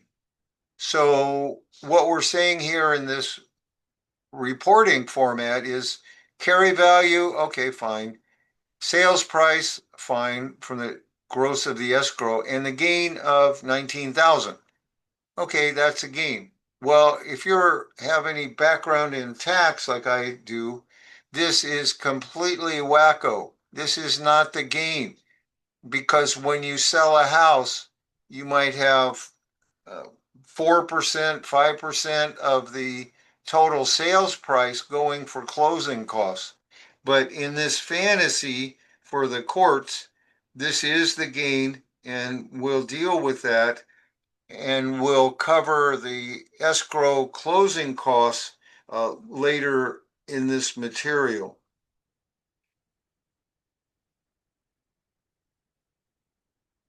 So this is schedule B1 of 1, which means we're done with the B series of forms. And so when we get 1 and 1, when we're done with all those schedules, that means we're going to traipse back to the GC 400 sum for line 4, which is gain on sales of assets. So we're working our way down the form. And as you'll see, there's no other charges and things like that. So,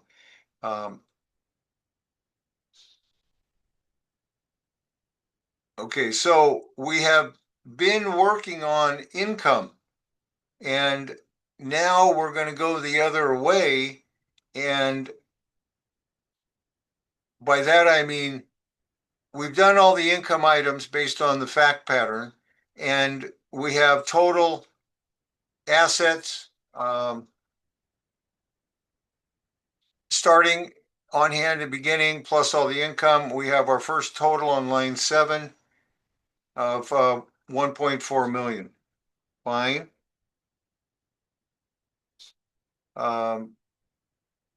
Okay, so let me get back to where I am here. Okay, so 34. Page 35, we get into other disbursement categories.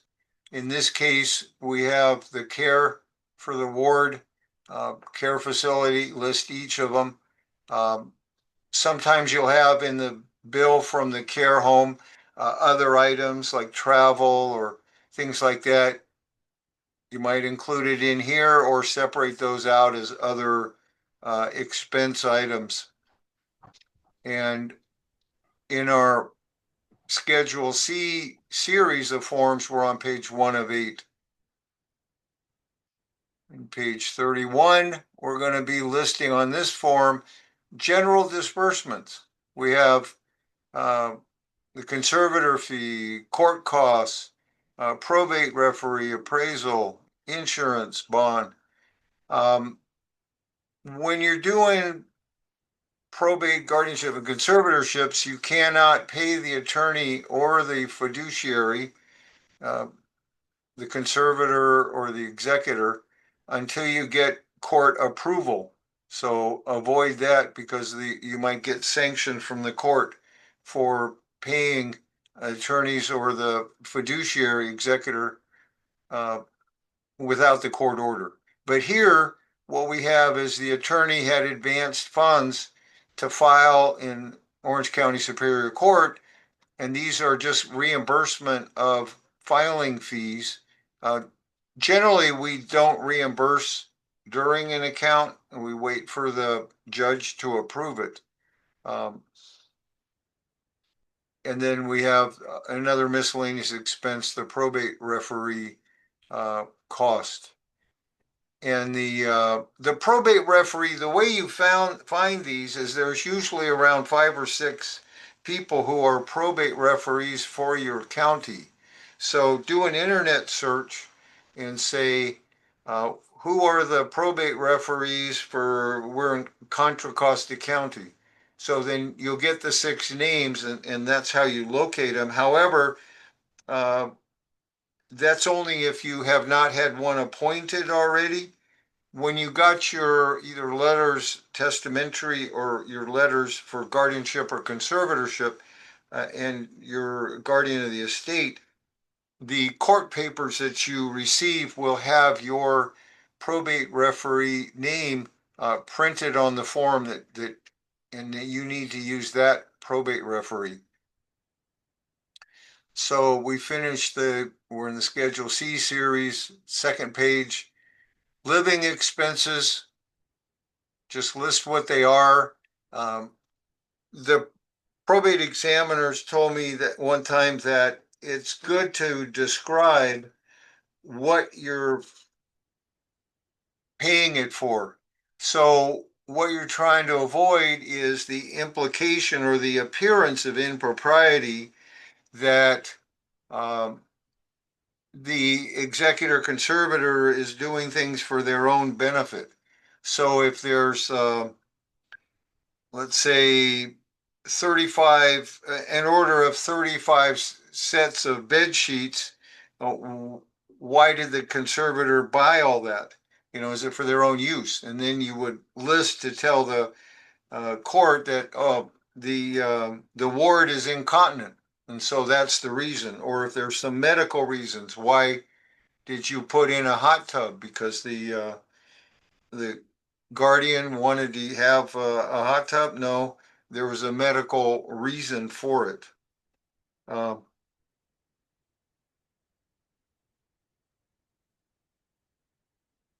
When you're working with, you're appointed by the court to represent someone else's and be in charge of their money.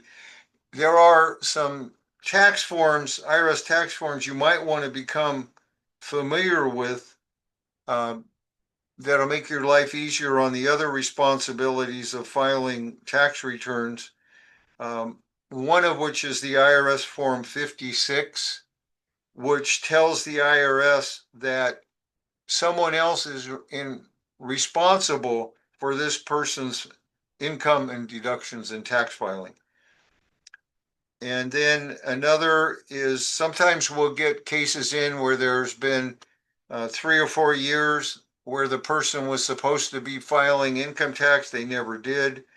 And in that case, we'll prepare a form 4506T as in Tango, get the IRS records for all the 1099s and W-2s to allow us to do the needed income tax returns,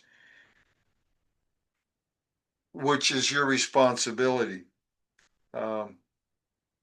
Another form that might come in handy if you have a tax fiduciary income tax return or an individual return that you're responsible for is IRS Form 1310. And that form is a refund going to a third party, not to the taxpayer directly. So I hope those are helpful for you. Here we're listing medical expenses. Just list what they are, and this is the copay. It's not the total amount that the medical facility charged. It's just what you ended up dispersing.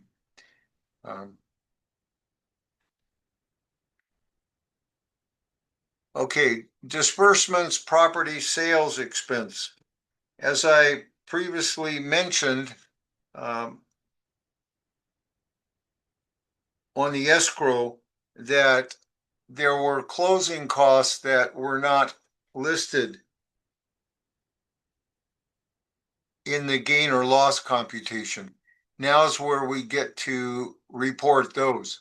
So we have brokerage commission, escrow fees, things of that nature. These are what are called non-recurring closing costs. So non-recurring means that they're not happening every year.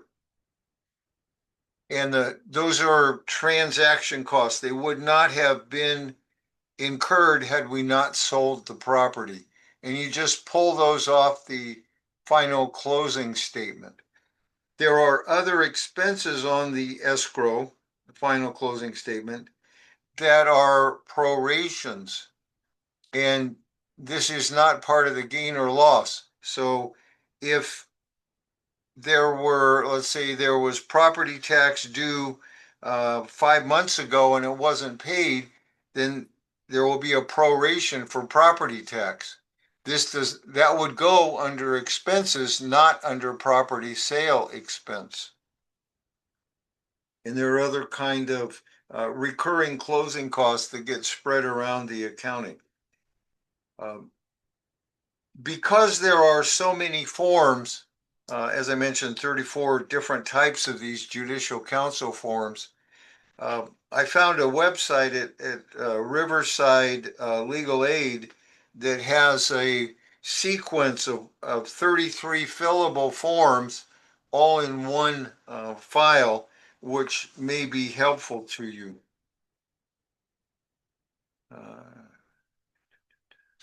Talked about that. Another thing that comes up, there's a GC Council, Judicial Council form, GC 410, and that's called a request for order and waiver of accounting. There are times when the court, or it's implied that you're supposed to file an account, and if you can get out of it, do it. So this form GC 410 requests for waiver of accounting, and let's say the ward only had 10,000 of assets. Well, if the value is less than 15,000, you can request the court to waive the accounting, and that'll save you all that effort to have it prepared every time. Another thing that happens, and we've seen it in the office, where you have a married couple and they've been married 50 years and all their assets are community property, then one spouse becomes incapacitated and they go to the attorney and they file for the conservatorship, and then the attorney tells them that they have to get an accounting. Well, everybody has to get one. Oh, yeah. Well, it so happens there's an exception for community property where you don't have to do an accounting because both spouses on community property have the right and ability to manage those assets in their own right. So you just tell the court that it's all community property and refuse to do the accounting. And there again, that'll save a lot of effort.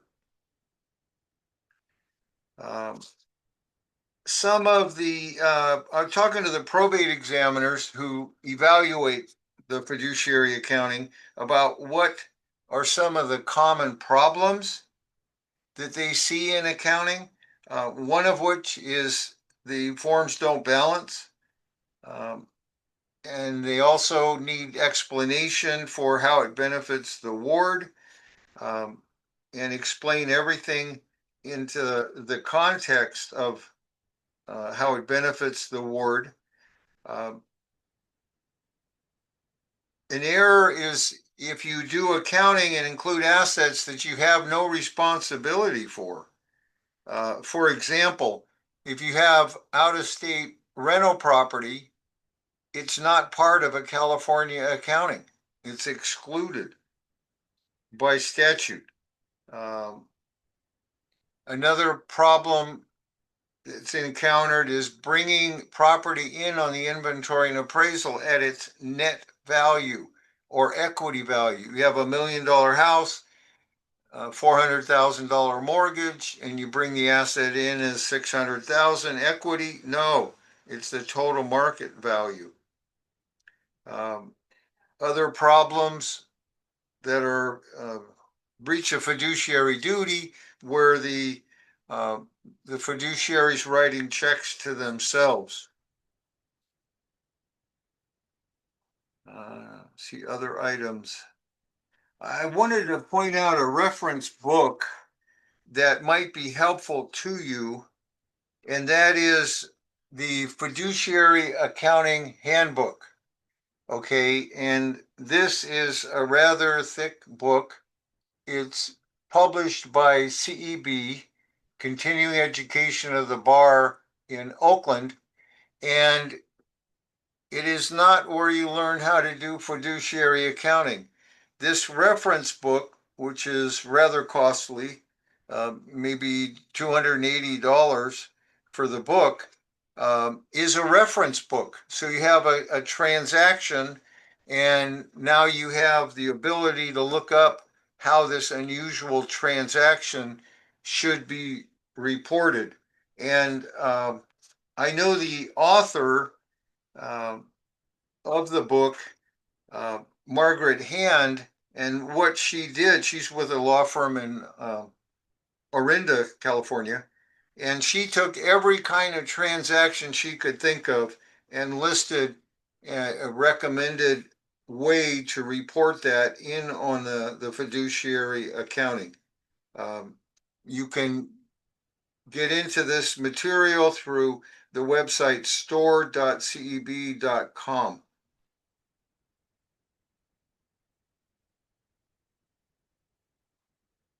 Okay, let's keep moving on. Are we having fun yet, by the way? I'm not sure. Anyway, I guess that's a personal opinion. We're on the Schedule C series of forms of disbursements, the fifth one. Now, on page 35, we move into disbursements, property sale.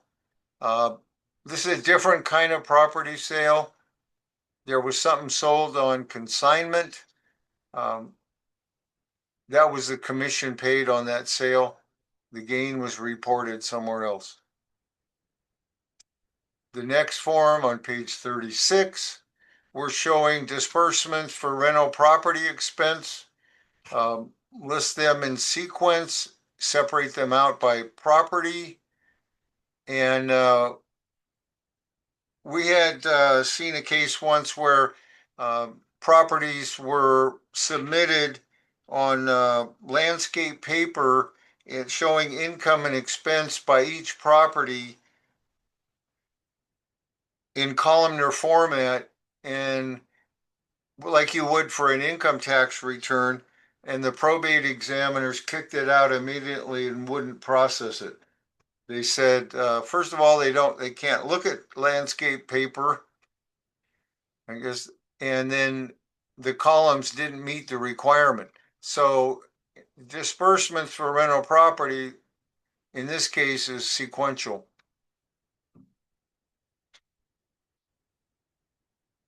The next category of expenses, other or miscellaneous disbursements, tax preparation, paying of income tax. And now we're in the Schedule C section of forms, page 8 of 8. So that means we need to go back to the GC 400 sum to bring our total forward.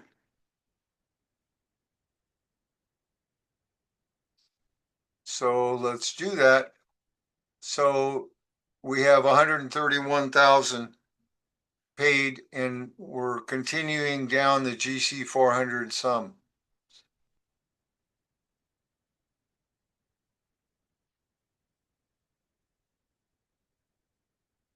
Okay, so let me catch up in my handout material. What we have now is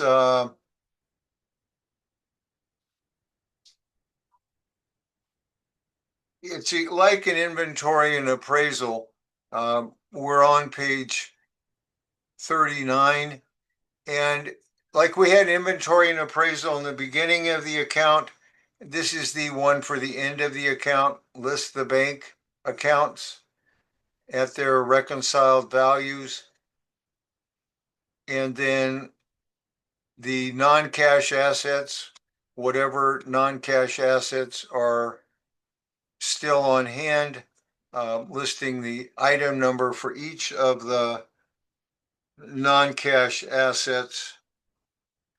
And then we bring those totals for the ending inventory and appraisal back to the account summary. And we're on line 13A, and we're back on page 21 again, listing the cash, non-cash total, and bingo, we balance. So now you can turn the accounting in with all the subschedules. I want to show you now, we've gone through the entire GC 400 sum, and use the judicial council forms.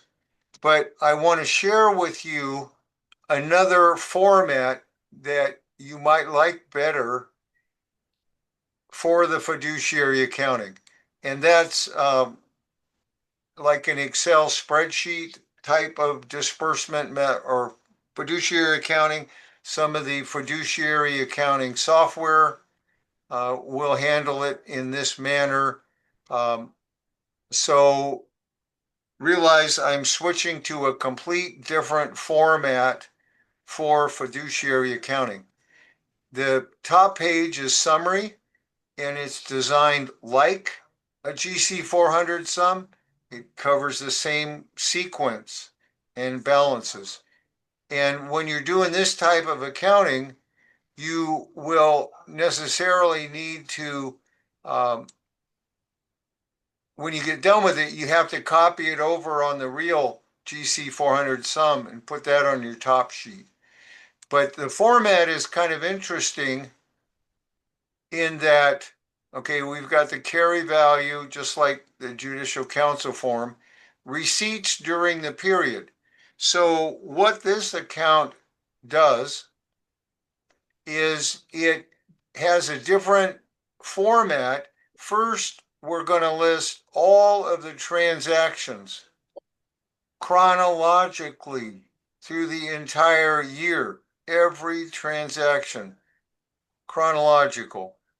And then after we get done listing all of the transactions chronological, we're still in income, then we're going to list each of the transactions by category. Same numbers again, but now broken out by categories. This is the bank, Wells Fargo, Schwab One account. And this is an acceptable format for the courts to use. Then we're done with the receipts. Then we have gain on sales. And I point out this other form that we missed in the body of the discussion previously. There's another form called the Schedule F, and that is a change in form of assets. And so if, let's say you took money out from one bank and put it in another bank, that ends up being a change in form.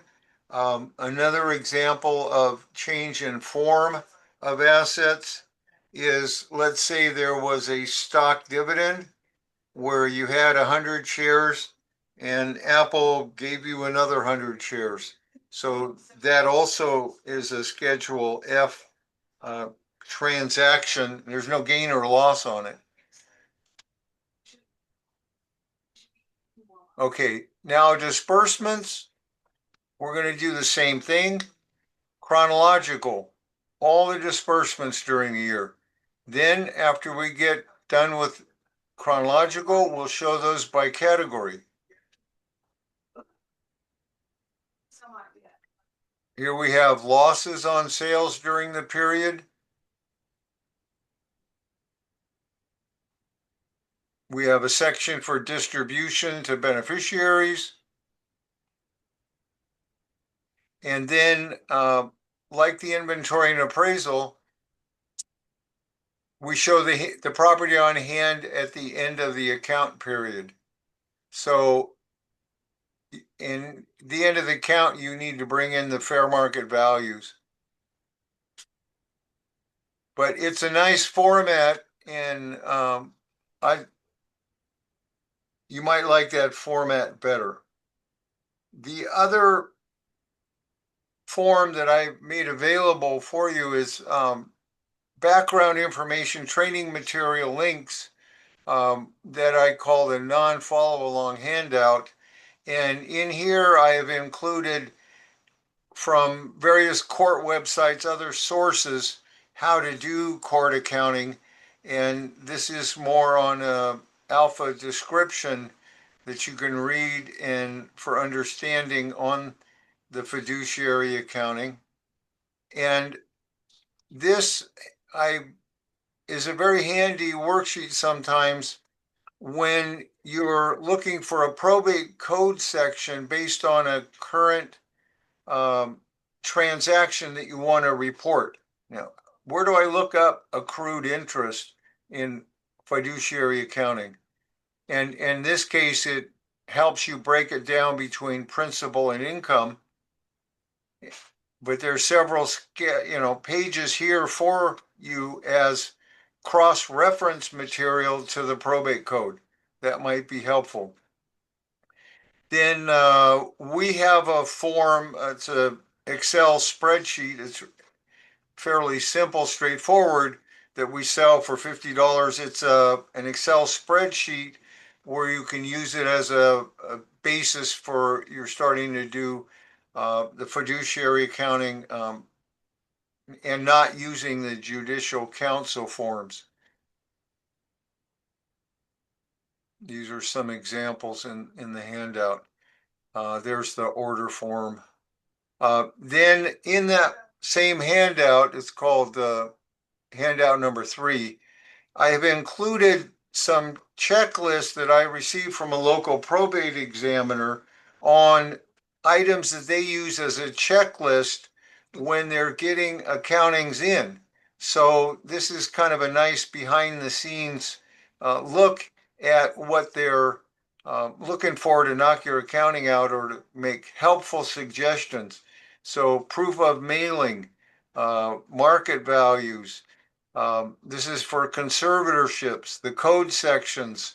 So you might want to run your accounting through this checklist before you turn it into the court. And I point out most probate examiners, you can bring your accounting into them and ask them if it looks proper in terms of format, not the numbers. Make it clear that they're not going to give you an opinion on the numbers, but does the format match what the court expects in the accounting?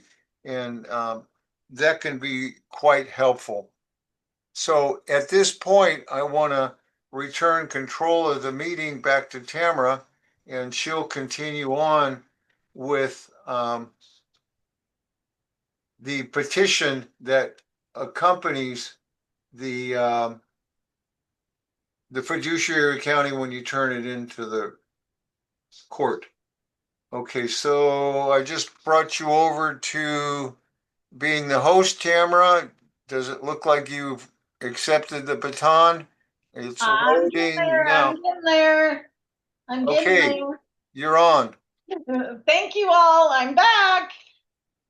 Hope you all are exciting. I know you probably need a breath, you need to stretch, but we're almost done, and I'm trying to keep it to the 12 o'clock time period so There are a few more things that I do wish to say to you all. One, I want to give my contact information. I do every class. My contact information is different than Rex's.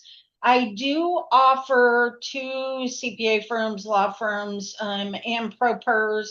If you attempt to do your accounting and you just are frustrated, you can't get it balanced, anything happens. I do offer, if you wish to contact me on my email, I am able to glance at it. I'm telling you, I usually will not do more than 30 minutes. I will try and glance at it, see if I can see something glaringly obvious to help you finish it. I do it free of charge. It just takes me a minute to get to my emails, but I do answer them regularly within 24 hours. And so I'm going to give you my email address. All you have to do is put in the subject line, please, I'm trying to do an accounting, something isn't matching, I can't figure it out, where do I put this? And if it's usually a quick answer, I will assist you. So my email address is C as in cat, A as in apple, the word legal, L is in Larry, E is in Edward, G is in George, A is in apple, L is in Larry, docs, DOCS, the number 2 at Gmail. And I'm going to put that in the chat so that if you missed it, I will put it in the chat. I just put it in the chat so that you can contact me and ask me for any information. Also, just real quickly, and this is more for the law firm, CPA firm, I belong to an organization by the name of CALDA, CALDA. I will also put their information up here. What it is it's an organization for legal document assistance, and we do have many paralegals because I am both. I currently have about 20 attorneys that I provide paralegal services for probate, conservatorships, and guardianships. We are holding a conference in October. It starts on a Thursday and ends on a Sunday.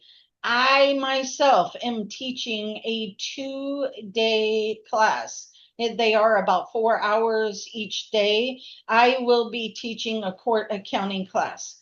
I am going into much more detail and descriptions, things I see, problems I see, how do I tackle certain assets, what do I do with them, where do I put them, things like that. So it's very intense. It's going to be 8 hours total as opposed to our smaller class today. Anybody, regardless if you're a member of the organization or not, can pay to attend or come to the conference. There's many other classes in family law and many other subjects that you can also attend those trainings. But again, it's more for paralegals, law firms, and legal document assistants. And I will be giving much more in-depth training on how to do accountings from beginning to end and going into a lot of details that we just don't have time for here. So if you're a paralegal law firm, even CPA firm, and you wish to attend, please feel free to. Also, if you are a ProPer and you're looking for a legal document assistant or somebody to help you file papers, you can go to that same website. You can look up a legal document assistant and just do a search for whatever you're looking for, whether it's family law or probate, and you will find a bunch of people. I am on there. I'm also a board member of CALDA. So that's some information that might be helpful for you all.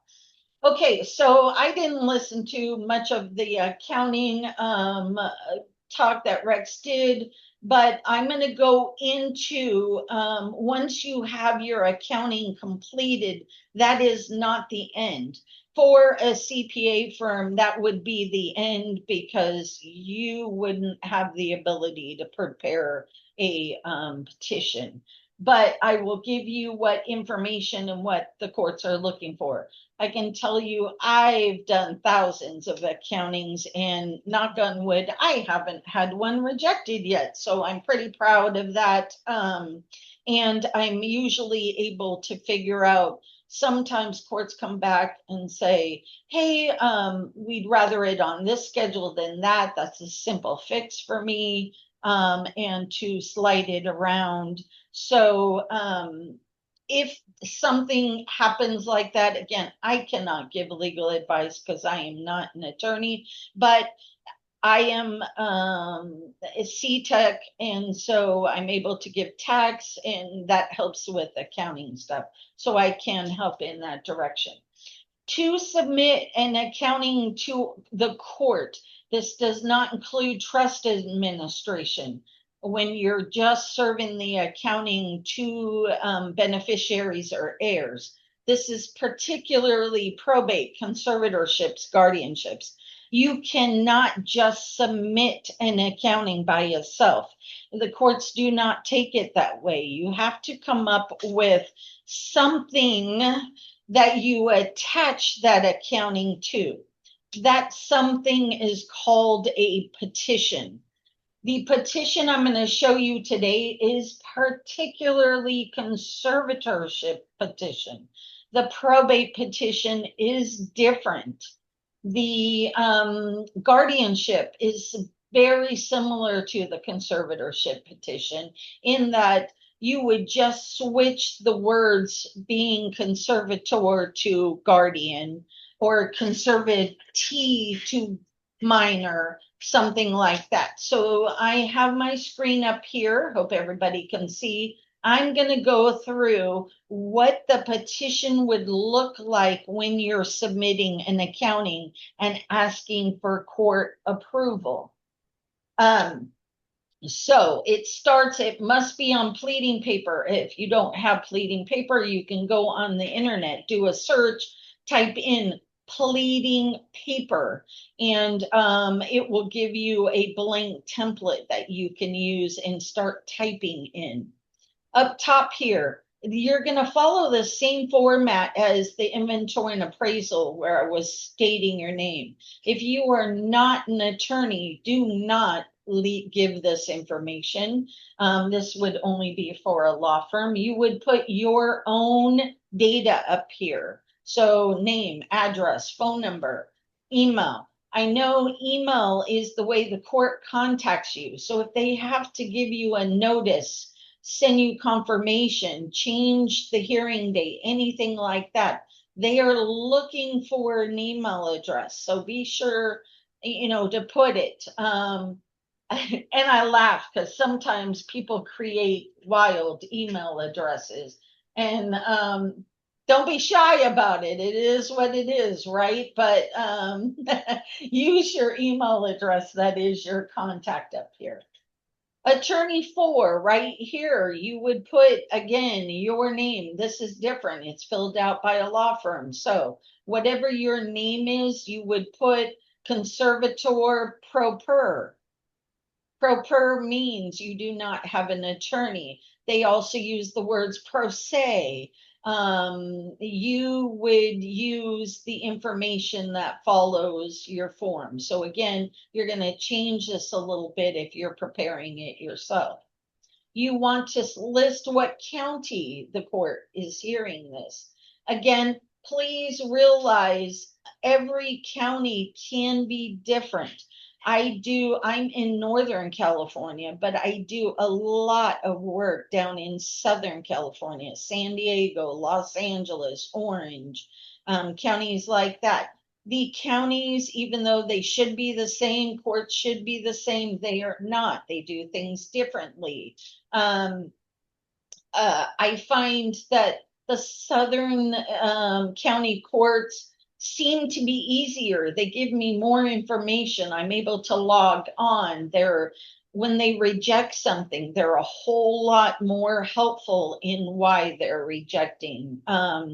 They give you your examiner notes about 2 weeks prior, whereas some courts in Northern California want to give it to you at 2 p.m. the day before. You can't correct anything because you don't have enough time to correct and refile and things of that nature. So make sure you know your court, what county you're in, and adjust yourself to the county you're working with as best you can.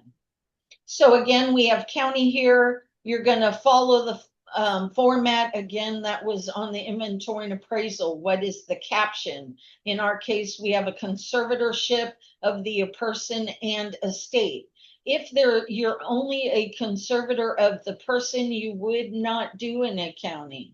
It's not necessary. Being a conservator of the person basically means you're in charge of making medical appointments, taking them to medical appointments, making medical type of decisions, things like that. So it doesn't have to do with money, and therefore an accounting is not necessary. Okay, so make sure you know if it's conservatorship of the person only, you wouldn't be doing this. If it's conservatorship of the estate only, yes, you would be doing this. If you could be conservator of the person and the estate. If it's a guardianship, change this: guardianship of the person, guardianship of the person and the estate. So follow whatever applies to your case. Again, we have the name of the conservatee. It would be the name of the minor. It would be the name of the decedent. Again, a probate petition is completely different when you turn in an accounting, because for a probate, you're asking for final distribution, or you're asking the court, hey, I've gathered everything. Here's my accounting. I'm ready to close. I'm ready to distribute. And that's a little bit different petition than what we're showing here. Okay, so this says it's my first accounting. If it's your second, third, fourth, fifth, you're going to list whatever accounting it is. Okay, my example is it's my first accounting I'm turning in. Understand with conservatorships and guardianships, the first accounting is due very soon after the first year. And then after the approval of that first accounting, a second accounting is due 2 years after, unless the court has reason to believe they wish an accounting sooner from you. They have the option of changing that. Again, I can tell you more down south in their minute order, they will state your next accounting is due around this particular date, and they will set up what's called an OSC, or an order to show cause, which means if you don't turn in an accounting by that court date, they're asking you why, and they're getting a little suspicious. Northern California, you don't see that from the judges. They don't give you when the next one's due. So you have to be diligent yourself and know 2 years later, I have another one due. Now, understand, depending on when your counting runs, say it ends August 31st. So your next one will start September 1 of whatever year. If you don't have the bank, you won't get the bank statements that quickly. So it will take you a little while after the bank statement is provided to you to prepare an accounting. Now, I wouldn't say take months and months and months. I wouldn't say take a year. No, that's not what I'm saying. 30 days, 45 days. That's typically like the time period where you could explain. It took me a minute to get the statement mailed to me, and then I needed time to prepare the accounting. So again, first accounting, it's current, and report of the conservator. You want the court to settle this first account. In the case we had a sale of an automobile or sale of a depreciating property, so you'll want to indicate that you want the court to approve what you did. And this is the only time you can ask for conservator fees, guardianship fees. Do not ever pay yourself unless you have a court order. Very, very strict about that.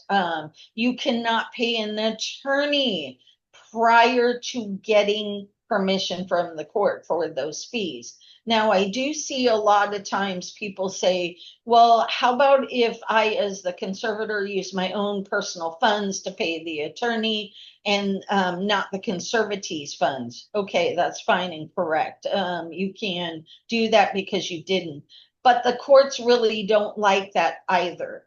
The other thing is some attorneys request a deposit or a retainer, put it in a trust account, hold it, and once the court approves your fees, you're able to take those fees out. But there's going to be a little trick once we get down later on that you state as, or the law firm states they have been paid a little bit of money. So down here, date of hearing, I myself leave this blank because when I'm turning in the petition, I don't know when the date of hearing is. The court, once they accept the petition, will put in your date of hearing. Time, I leave the time blank also. I don't put in the time. The court provides me that time. Department, you should know what department you're in. If the court decides to change your department, they will notify you with a notice. So you always stay in the same department to review. So you can put the department on there. If you don't know it, you can leave the department blank. The court will typically put in that department number for you. Judicial officer, I don't ever put this on my petition. I don't know what judge is going to be there on that particular day of my hearing. The judge could be out sick, could be on vacation, could be called in another case. There could be a million reasons why this judge is not on the bench the day of your hearing. So I do not put the judicial officer here. And I've not had them rejected. So I just don't do it. You do what you're comfortable with.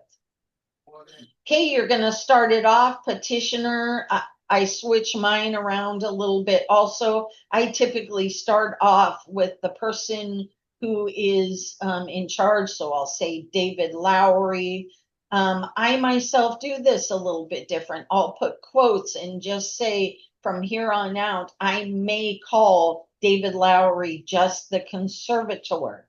So if I put quotes around this word conservator, that means if I just use the word conservator, I'm referring to the petitioner. Okay, so sometimes I do that. And so I'll put it in quotes, but it will say, I usually say David Lowery, quote, conservator, comma, petitioner as conservator of the estate. Now, this to me should have been written conservator of the state and the person, but they didn't. Of Jeannie, same person here. I will also put AKA and the other name. I do not just leave it like this. That's me personally.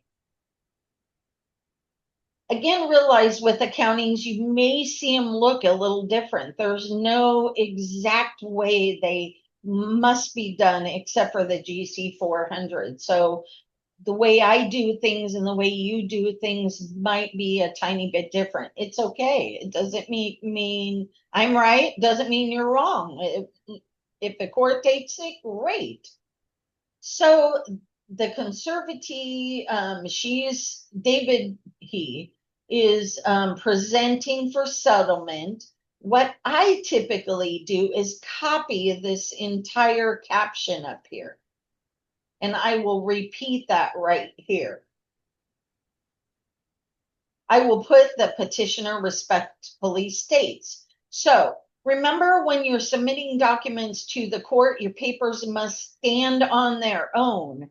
That's a word you'll hear often with courts and stuff. What does that mean? That means I should be able to read this petition and know everything I need to know about the case and what I'm looking at, which is an accounting. You're not going to tell a judge, okay, well, go back and look when I became appointed. Go back and look on yourself when I when I got my letters. Yes, they can, but no, they will not spend their time to go back and look. You will put this. So the first thing I do is put appointment. When were they appointed? Again, remember when I was talking about dates and I was talking about letters can come at a different time.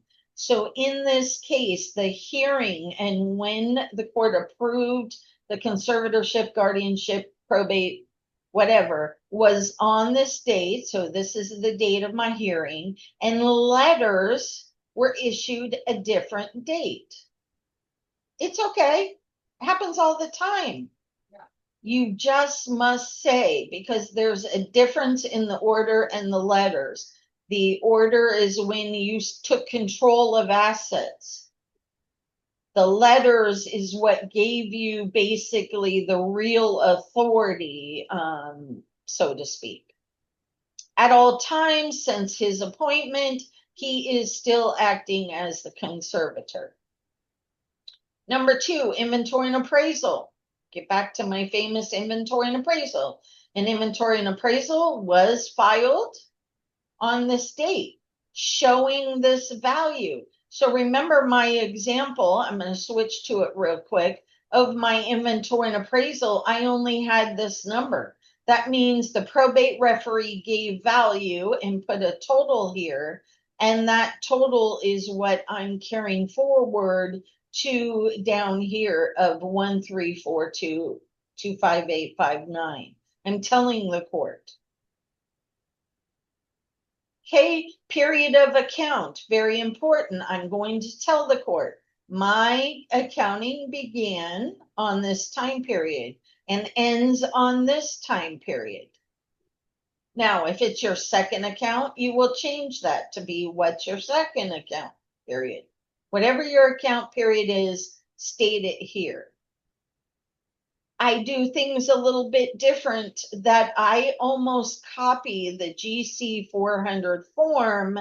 Again, how we do things is completely different. I'm trying to go to the GC 400 form. I usually copy the data and I'll put my beginning assets, cash assets. I'll copy this. I'll put my receipts, use this number, gains, use this number, what my total were here, my disbursements. I put that in my petitions. It's has to do with what you're preparing and what you know and how you do it. I just like to give the court a little bit more data than just saying this right here. But if you're a pro per and you just need to get your accounting approved, you can do it this way. Authorized investments. As a conservator of the estate, you will see on your duties that you signed way at the beginning before you became appointed with the court, that it does state on your duties that you have you are responsible for putting the cash assets in an interest-bearing account. Even if they're already in an account, if that account is not an interest-bearing account, it's very important that you switch it to an interest-bearing account. Let me just tell you why and what has happened in a case I saw long ago, not recently, but long ago. The conservator did not put the funds in an interest-bearing account. one of the beneficiaries later on in years as the conservatorship went on, filed a claim with the court stating that the conservator lost that beneficiary some interest, lost them money. Don't lose anybody's money, because it's, you know what it's like. So what happened was they requested that the court hold the conservator responsible for the interest, because she did not put the money in an interest-bearing account. And true to the court, they did honor that request, and the conservator had to pay out of her own money the interest that should have been gained if the money would have been in an interest-bearing account. She had to pay that beneficiary that interest. I only saw it one time, but it could happen. So be sure you have it in an interest-bearing account. I've also seen one time before where my phone. Rex, you're not muted, so we can hear your conversation. Okay. So be very careful and make sure. I've also seen examiner notes where they have stated why you didn't, or ask for a declaration as to why you didn't put the funds in an interest-bearing account, to where you have to answer. So do that ahead of time, please. So I put the statement here, statement of liabilities. I will let them know if there's been no liens on the real property. Another thing I like to add in here is if you know there was a shoot, I just lost the wording. When they do doggone it, when they do a reverse mortgage, that's the words, reverse mortgage on the account, I do like to state that if I know it. And so that's important to find out if there was a reverse mortgage, because yes, because it's handled differently and there's other protections the court needs to go through if there was a reverse mortgage, because the reverse mortgage can be called real quick if the conservatee does not live in the home, and there are many other rules against that. So something you need to look into if you discover the real property has a reverse mortgage on it. Okay, I'm gonna go down. Oh, maybe I should stop here. I'm at 6. Any questions on anything up above that I haven't answered? Y'all are easy, or you're asleep on me. I hope you guys are still awake. Please stay with me. Okay, sale of an automobile. I'm telling the court that I did, you saw in Rex's example, there was a sale of an automobile. So I'm telling the court that's what I did. It was on inventory and appraisal, attachment 2, that's proper. Line item 7, although you did not see it in my sample. I don't know that I typically write all that. I will state it was on attachment 2, and the probate referee valued it at 5,000 or valued it at whatever they valued it. But then I will say stuff like maybe it hadn't been registered in 5 years, so I had to lower the price, or maybe there was something wrong with it and it wouldn't start, or maybe something changed, but from when the inventory and appraisal was done to the time I could go sell it. I will typically put that reason here so that the court has it and you're noticing all beneficiaries and heirs. Hey, by the way, this is why I sold it at a loss. Typically things that happen for a beneficiary or heir, they think you sold it to a friend. Oh, I gave it to my friend's son and they couldn't afford the whole 5,000. So yeah, I didn't want the car anyway or to deal with it. So I gave it to him for $500. No, no, no, absolutely not. But if that's what you did, you're supposed to state that. But please don't do that. The court will have other words for you if that's the case. Sale of furniture. Again, we were selling the vacation home. So I'm just saying, hey, by the way, I sold the furniture. So because the conservatee will not be returning there, will not be using it, and it was just too much of a cost factor. I took it to a consignment center, or I had a yard sale, or I did a garage sale.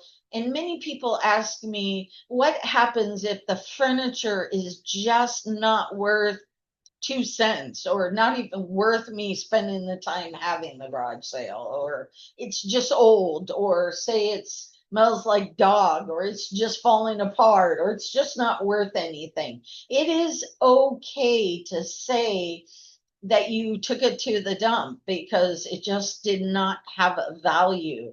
You just have to record it as a loss on the accounting and state it just didn't have value.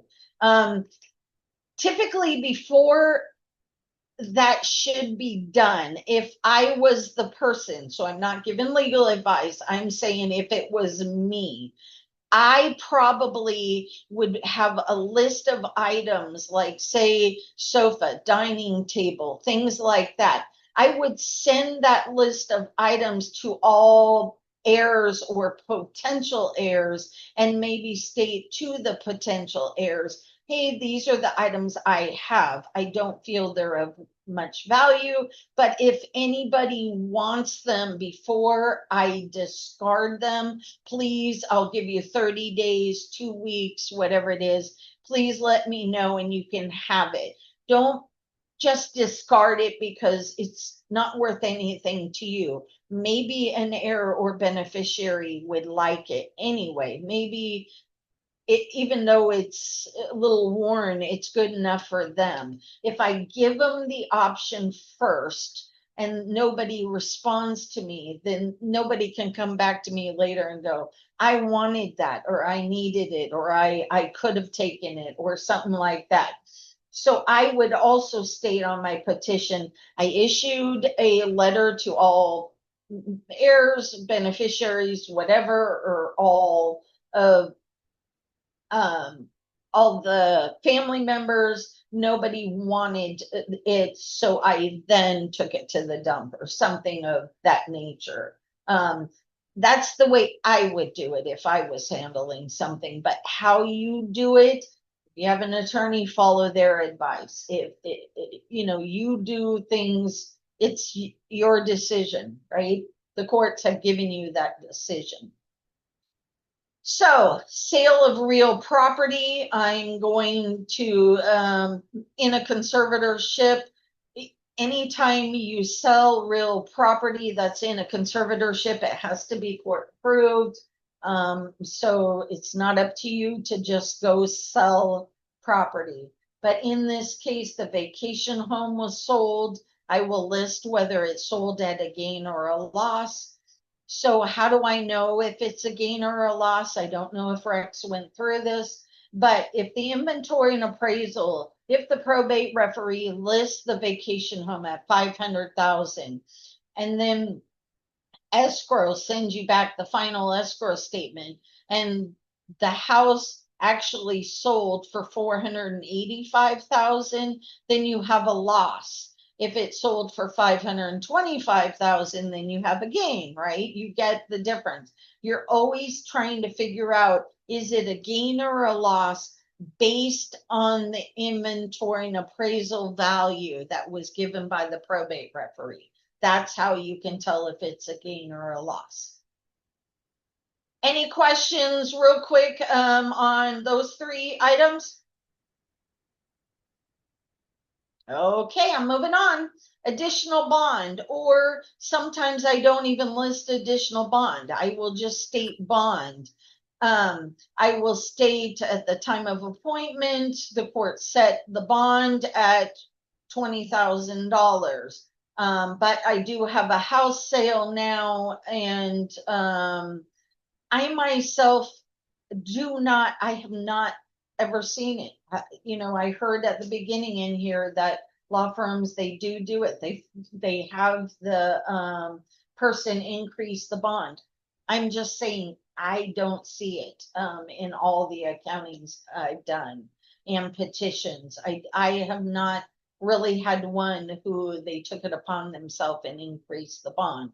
But this is the alert to the court that you feel your bond isn't sufficient, and if the court wishes to, they can set the bond. Typically with a conservatorship, I see with courts, right, is what I see is when it's a conservatorship and they have to approve the real property, when they approve the sale of the property, they will automatically increase the bond, right? So if that's the case, I would indicate all that information in here. So don't be concerned or worried that maybe your bond doesn't cover everything. Let the courts tell you you have to increase the bond, or let your attorney or a professional that's able to give you legal advice tell you to increase the bond. But otherwise, I will put in this, my bond's 20,000. I did sell a house. I realize now my cash is much more than my bond, and I leave it like that. Going down, is there any question? Because I know somebody asked about. Yep, this is Colleen, and I have a question about the bond.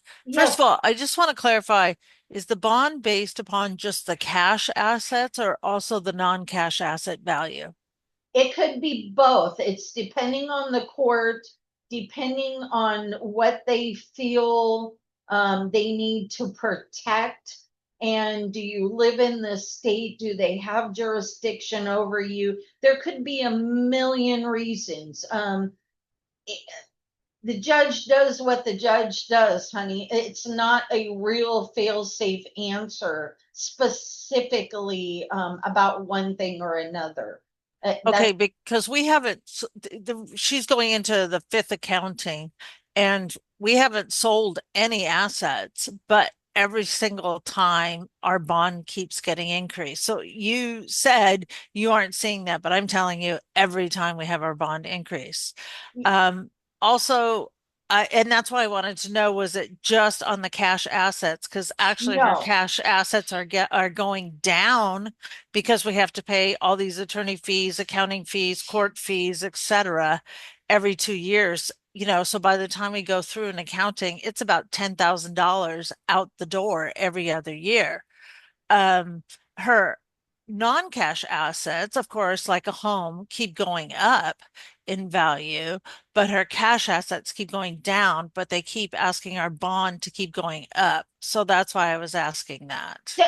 So true. So it can increase and it can decrease, because I've seen many petitions where, and I have stated in some I have done, that the value, the cash value has now decreased, and ask the court for the bond to be decreased. Now, if it's only 20,000, it cannot be decreased any lower. But if it's more than that, you can. But again, it's really the judgment of the court. There's no real answer. I've seen some judges include real property when they're considering bond, and I've seen some judges only concerned about the cash. So I cannot give you a fail-safe answer, hon. unfortunately. Okay, and my other question was, I know about the sale of a home, we'd have to get the court approval beforehand, but what about the sale of a vehicle? For instance, it's an older vehicle, it's no longer safe for the conservatee to drive, so we want to purchase a new vehicle, so we have to sell her old vehicle to buy a new vehicle. Does that have to get court approval first? I would say you should seek legal, ask and maybe confirm with an attorney if you are pro per. I have seen cases where they do decide to sell an asset, not mean whether it's a vehicle or another asset, where they just issue a notice of proposed action, let timing whatever amount of time, and if there's no objection, they move forward. But you need to seek an attorney. And there are many attorneys out there where you can call and ask a quick, simple question like that of them. Some will answer, some won't. And so that's your best option, hun. And or you can ask the examiner. Some examiners are difficult to ask. Some courts, you can never talk to the examiners. Contra Costa County, you can always talk to examiners. You can also seek the self-help centers. Maybe they can help you. That's just not an answer that I can provide you, hun. Okay, thank you. Okay, any other before I move on? Okay, so we're gonna get down to, oh, let me go back and just quickly say, and I know I'm trying to hurry, it's after 12. If you can stay, please do. I'm almost done, but if you can't, I completely understand.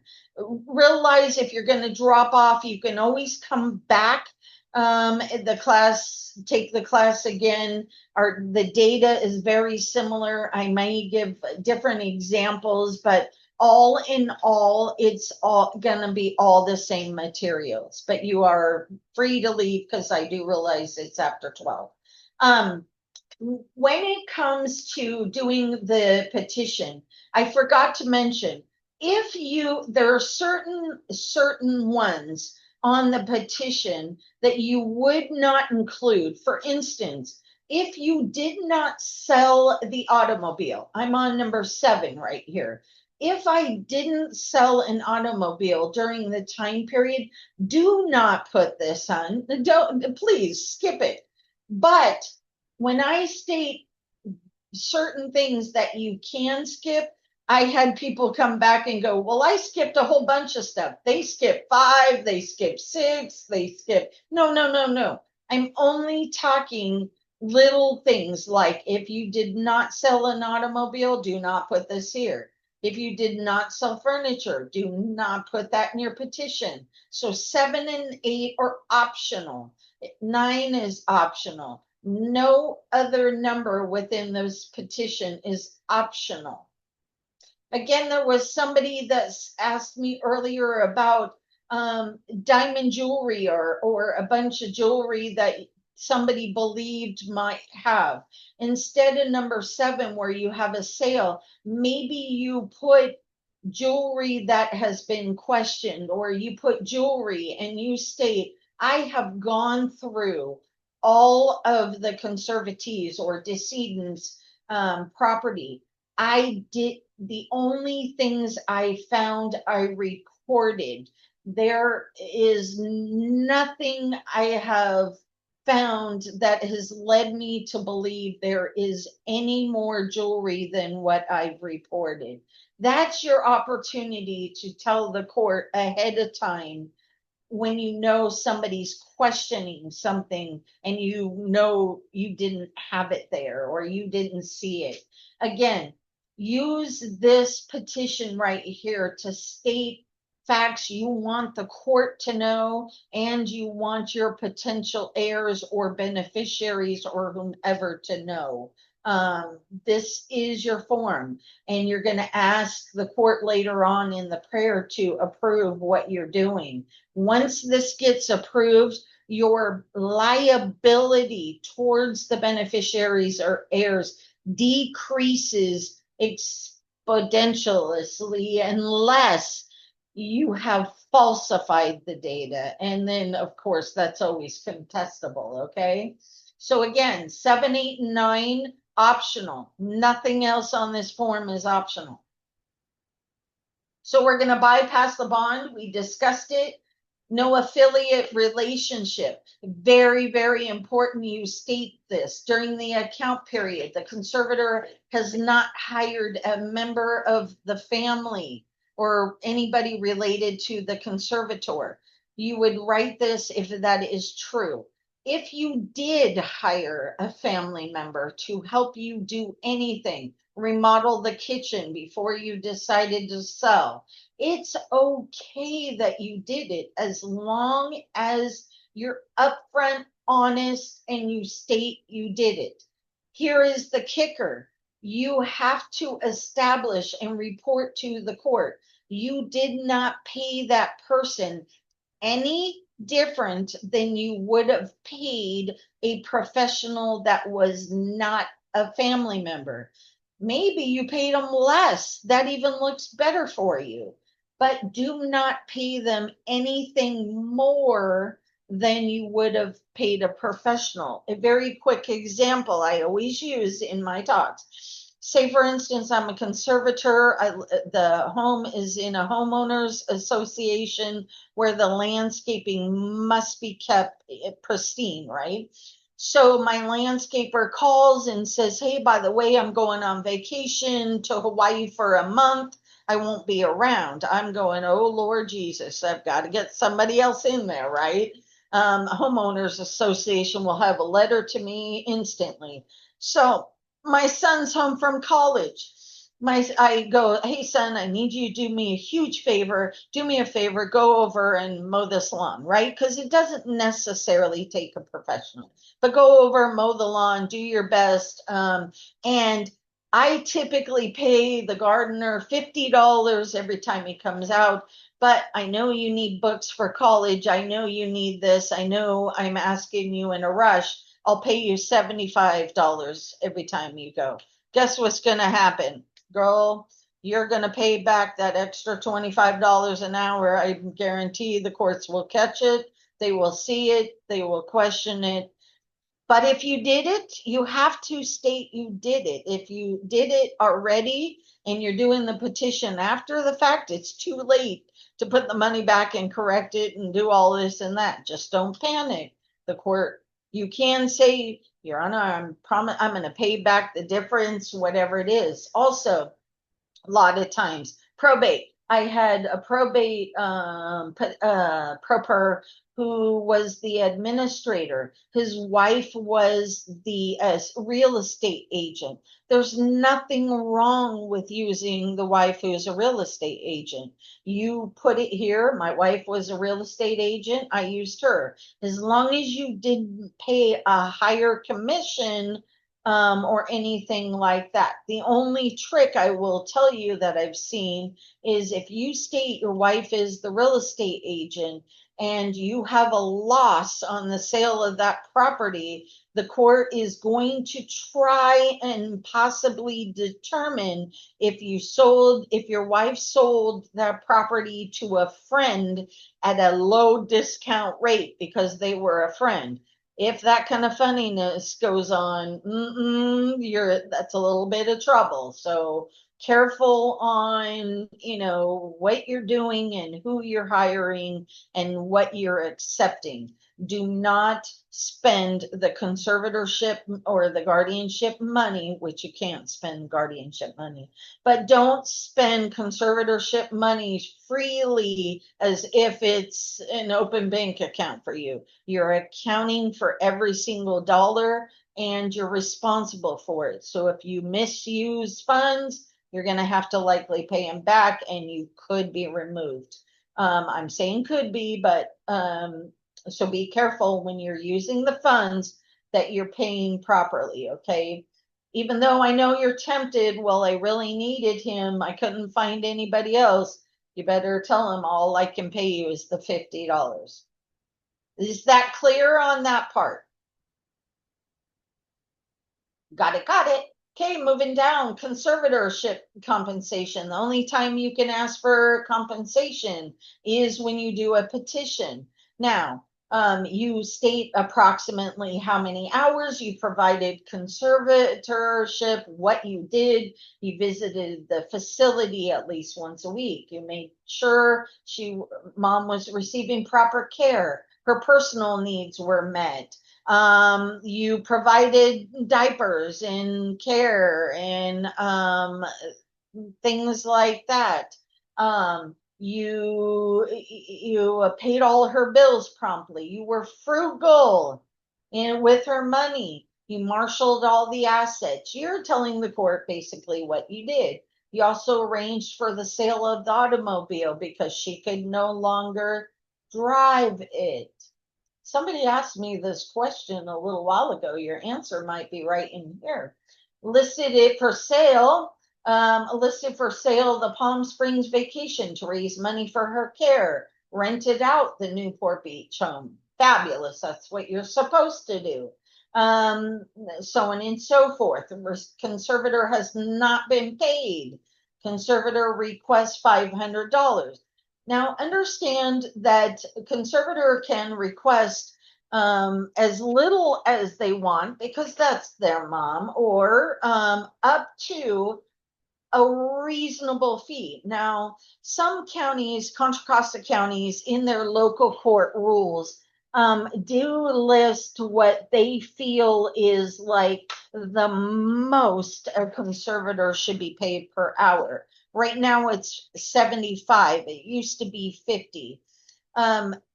Counties down south, they don't list it. I've looked for many other courthouses. I've not seen it. But typically I stay in the $50 amount range because that always seems to be approved. And I have not seen it not approved, let's just say. I like to stay in that 50 an hour, but you also can go lower than whatever you want, and then you don't have to justify it.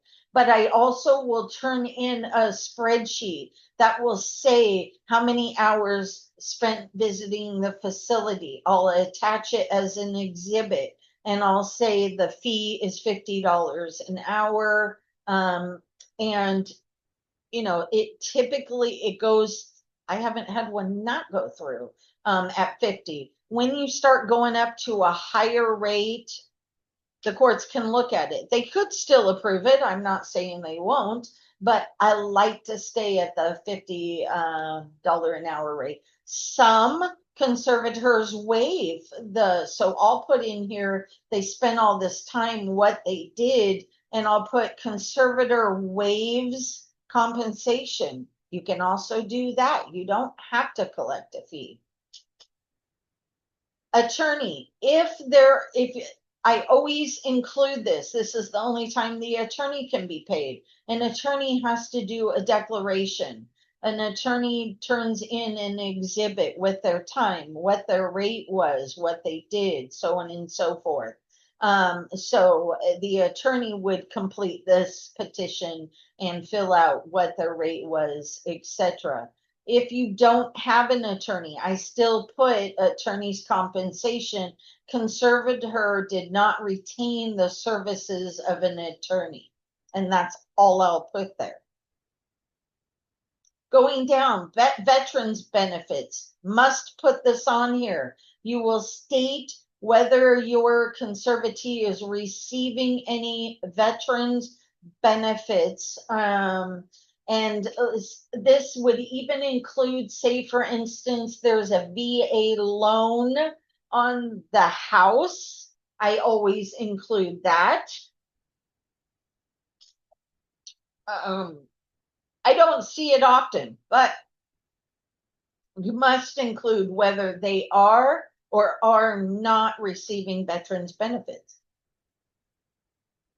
State hospital, you will state whether they are a patient in or on leave from a state hospital. If they are not, you will just put no or has not been. Conservatee's address. Usually if it's at a care facility, I'm okay with putting the conservatee's address. If they're at my home, I don't know that I would state that. I probably would state the conservatee's address has not changed and there's a specific form when you're doing a conservatorship that you state where the conservatee is located. But sometimes if it's in their own personal residence, I will put that. I don't like putting their address because if somebody got a hold of this form and they wanted to be ugly, they would say, oh, an old person lives at this address and somebody takes care of them. So maybe they're not, let me go try to sell them something. Let me go try to do, who knows what people get lists and things for.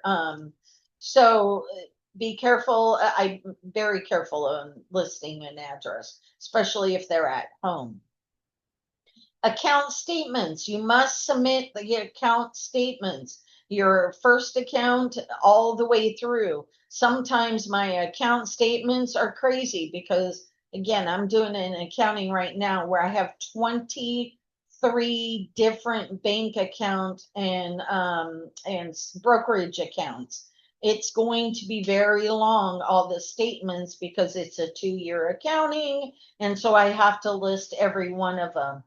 On the first accounting, some courts are different with this, but on the first accounting, you must provide every single statement from beginning of account to the end account. When you get to your second, third, fourth, whatever accountings, typically the court only requires the first accounting and the last accounting because they're just making sure the numbers are good.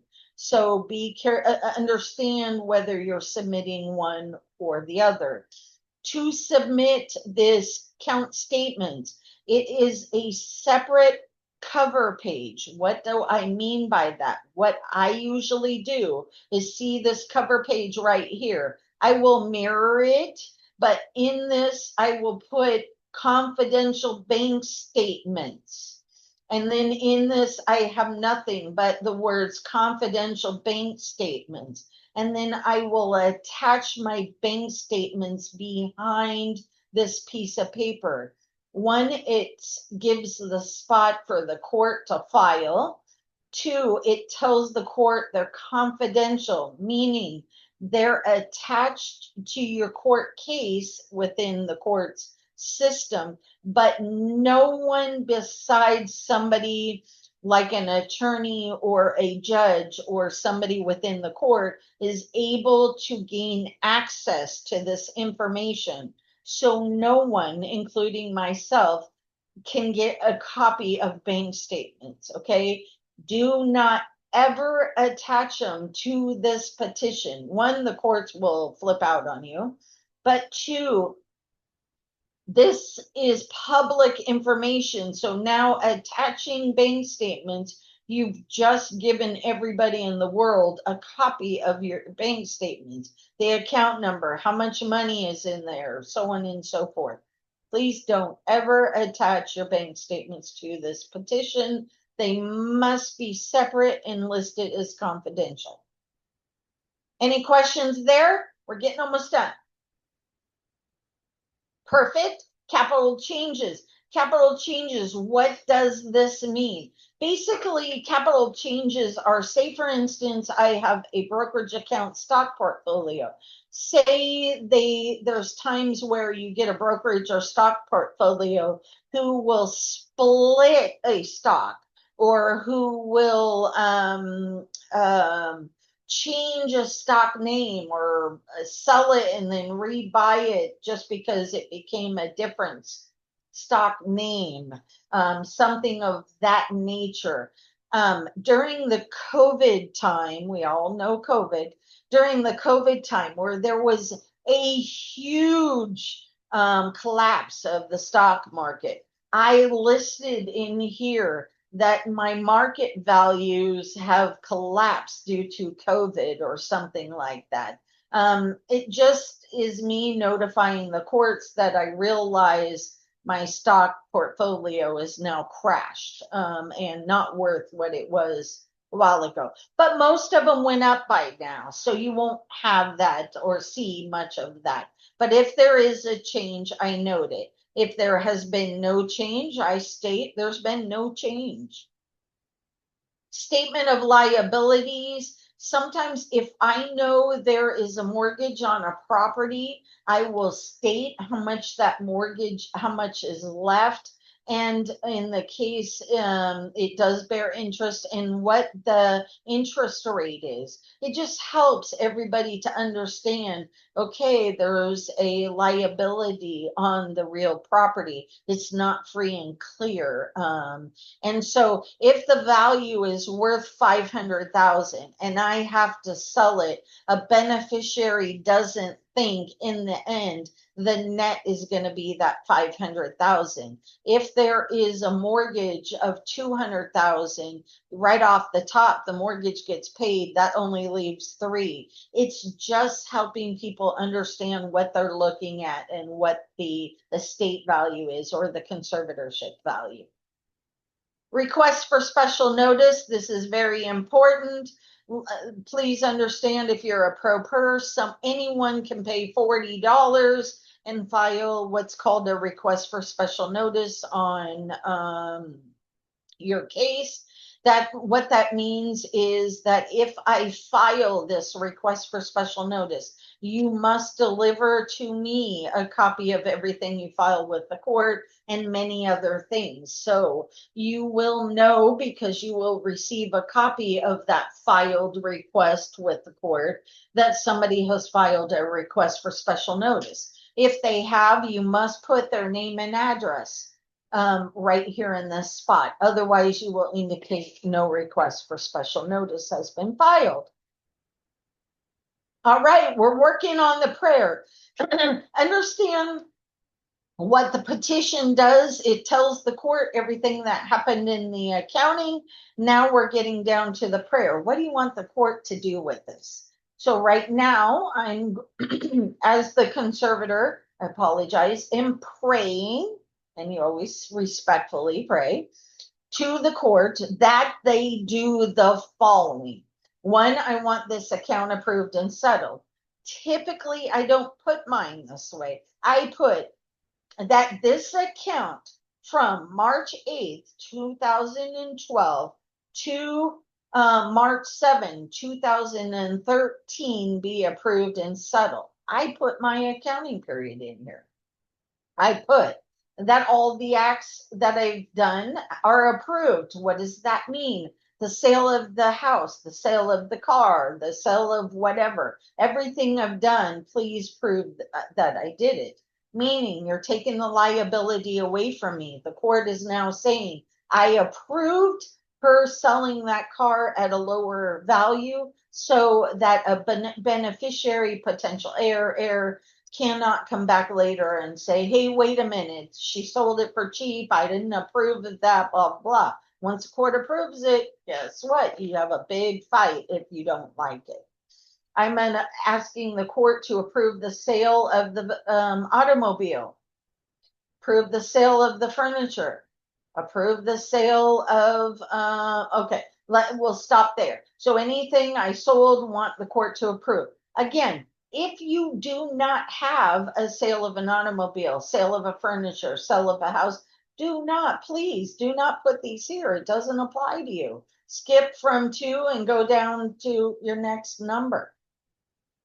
Okay, that upon the sale, please pay the conservator fee of $500. A lot of times conservators go, wait a minute, I have one where they're managing many rental properties. That's a lot of work for me. Sometimes conservators will put in their petition that the court authorizes a prepayment for the next 2 years, which would be $5,000 for the next 2 years, and I will account for in my next accounting what I did and the use of that money. So I know 2 years is a long time to be paid again. If you feel that you need that interim fee for some reason, ask for it and get an order for it, and do it that way. But again, you're talking way getting into legal weeds on what you can and can't ask for, so seek counsel. In this case, though, the conservator only asked for $500, so we add this here. We asked in the sample for attorney fees. Again, if you didn't pay an attorney, didn't have an attorney, do not include the statement.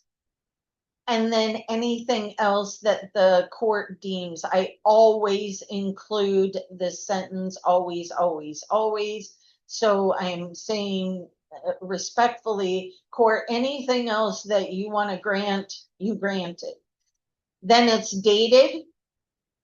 It is signed by the conservator. Now, I do mine a little bit different in the fact that if it is an attorney preparing this declaration, the attorney always signs first, and the conservator only signs the verification, which I will get to in a second. Every single petition must have a verification. What is the verification? It is this form. Every form must have a verification. I can't say that loud enough because I get so many probate examiner notes where people come to me and go, I don't understand what they're asking for. They state I didn't have a verified declaration or a verified something. What is that? This is the words they're looking for. They're looking for, under penalty of perjury, all of the information I stated on the schedules, in the report, in the accounting, in this petition are true and correct. Verification must be included. If you are a pro per, you're going, only the conservator will sign the verification, not the attorney. And if you don't have an attorney, leave this off. You would only sign as the conservator. And then you would turn in, let me see if there's an exhibit page. No. After this verification page, I will put a blank page. I go down to about line 25. I will put exhibit A because remember, we have up above in our petition, we stated, let me see if I can find it, exhibit A, that we're attaching a document. That's where you would attach it. But in an accounting, this would not be exhibit A. Your court accounting is always exhibit A. So I would attach the accounting behind, I think I skipped to me. No. I would attach the accounting behind that exhibit A page I created, and that's how you submit your accounting. Oh, there is a sample. Here's the sample cover page I put very large letters, confidential, but this is how you would create if you were submitting your bank statements. So again, also understand that some courts, depending on if you're Northern California or Southern California, you also have to create an order, which is what does the judge sign. That is not part of our class, and we just don't have enough time to go through it and teach that. So what that means is there will be an order, court order. Sometimes the courts in Northern California will not allow you to submit a petition without an order. So you need to look up how to prepare that order.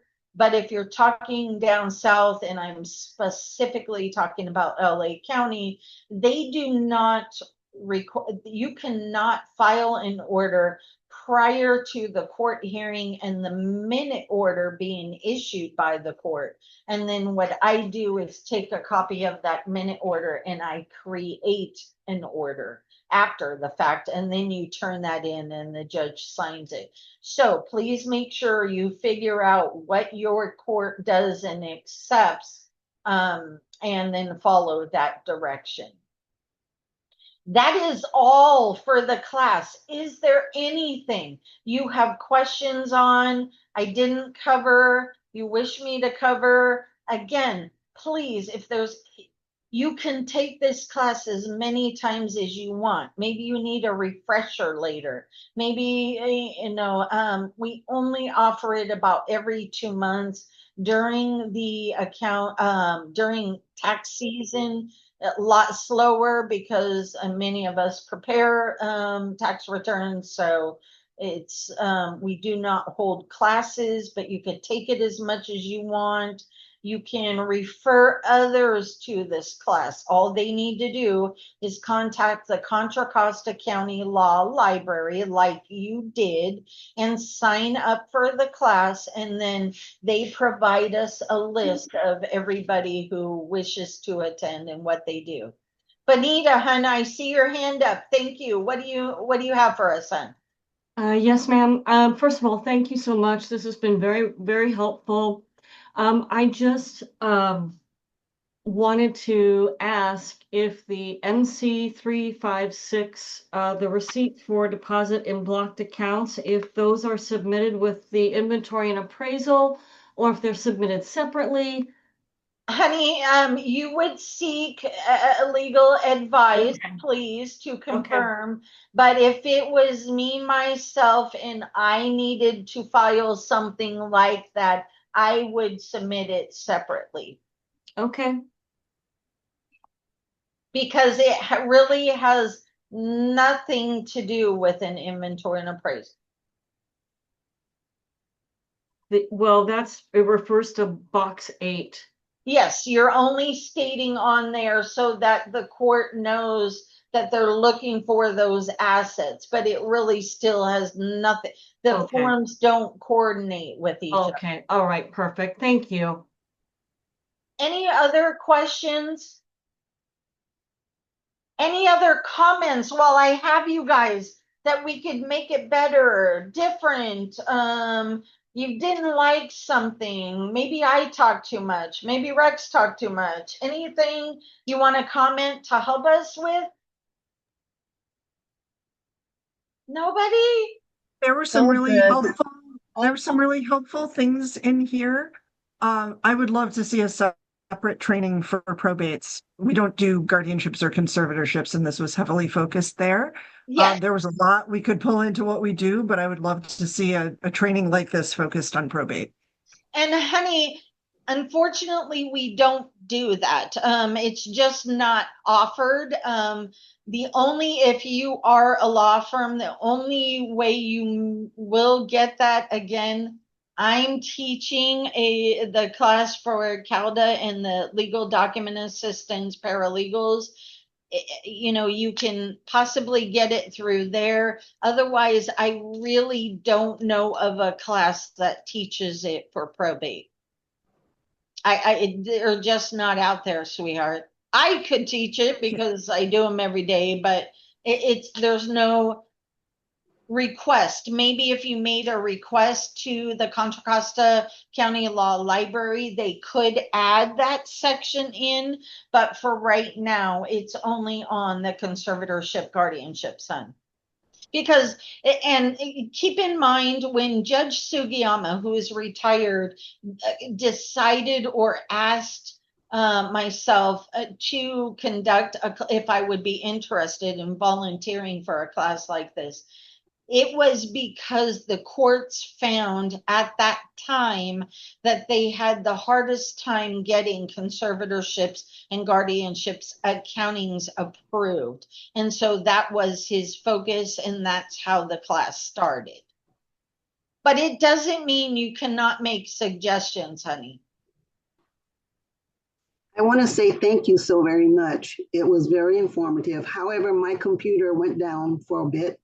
And I know I have some questions. I think I can probably email them to you, possibly. Perfect. Yes, ma'am. As long as they're not legal questions that I cannot answer, but even if they are, I will tell you so. Okay, I Again, I appreciate that. am not an attorney. I am not allowed to give legal advice or tell you to do this instead of that. I can only explain what has been approved in this class by the judge and the examiners for Contra Costa County. So I am able to give the data I was able to give you today, but I couldn't answer any other legal questions. I appreciate that. But please send me the email and I'll let you know whether I can answer it or not. Okay, thank you so very much. You're welcome. Anybody else before we let this all go? Yeah, this is Colleen. I Hi. just had a comment on Rex's portion. That's the part I was really trying to focus on because we pay an accountant $3,000 to $4,000 every other year to do the accounting portion. And it's very confusing for a lay person to figure out all those schedules and how, like for instance, as he was stating, Rex, when there's dividends and interests that come in and as cash, and then you have to now put it on a different form, I guess, for now when you're buying the additional stock or whatever. You know, Change you were, in form. yeah. Um, I just didn't get enough detail on any of that to feel comfortable to be able to do that myself. I have an attorney who, of course, does the petition and all of that other stuff, and Okay. that's not a problem, but it's the paying for a specialized CPA who does this day in and day out. When I give them all the financial records to be able to put it down into the different schedules, I just don't feel like I have enough comfort with it to be able to do that. So I wondered if there was like additional, I know Rex can't, go item by item because otherwise this training would go on for 4 hours. You're right, honey, you're right. But where honey, I could get further information on what goes into each of those schedules. you will not find that as in piece of information unless you do a whole lot of reading and the reference materials he provided.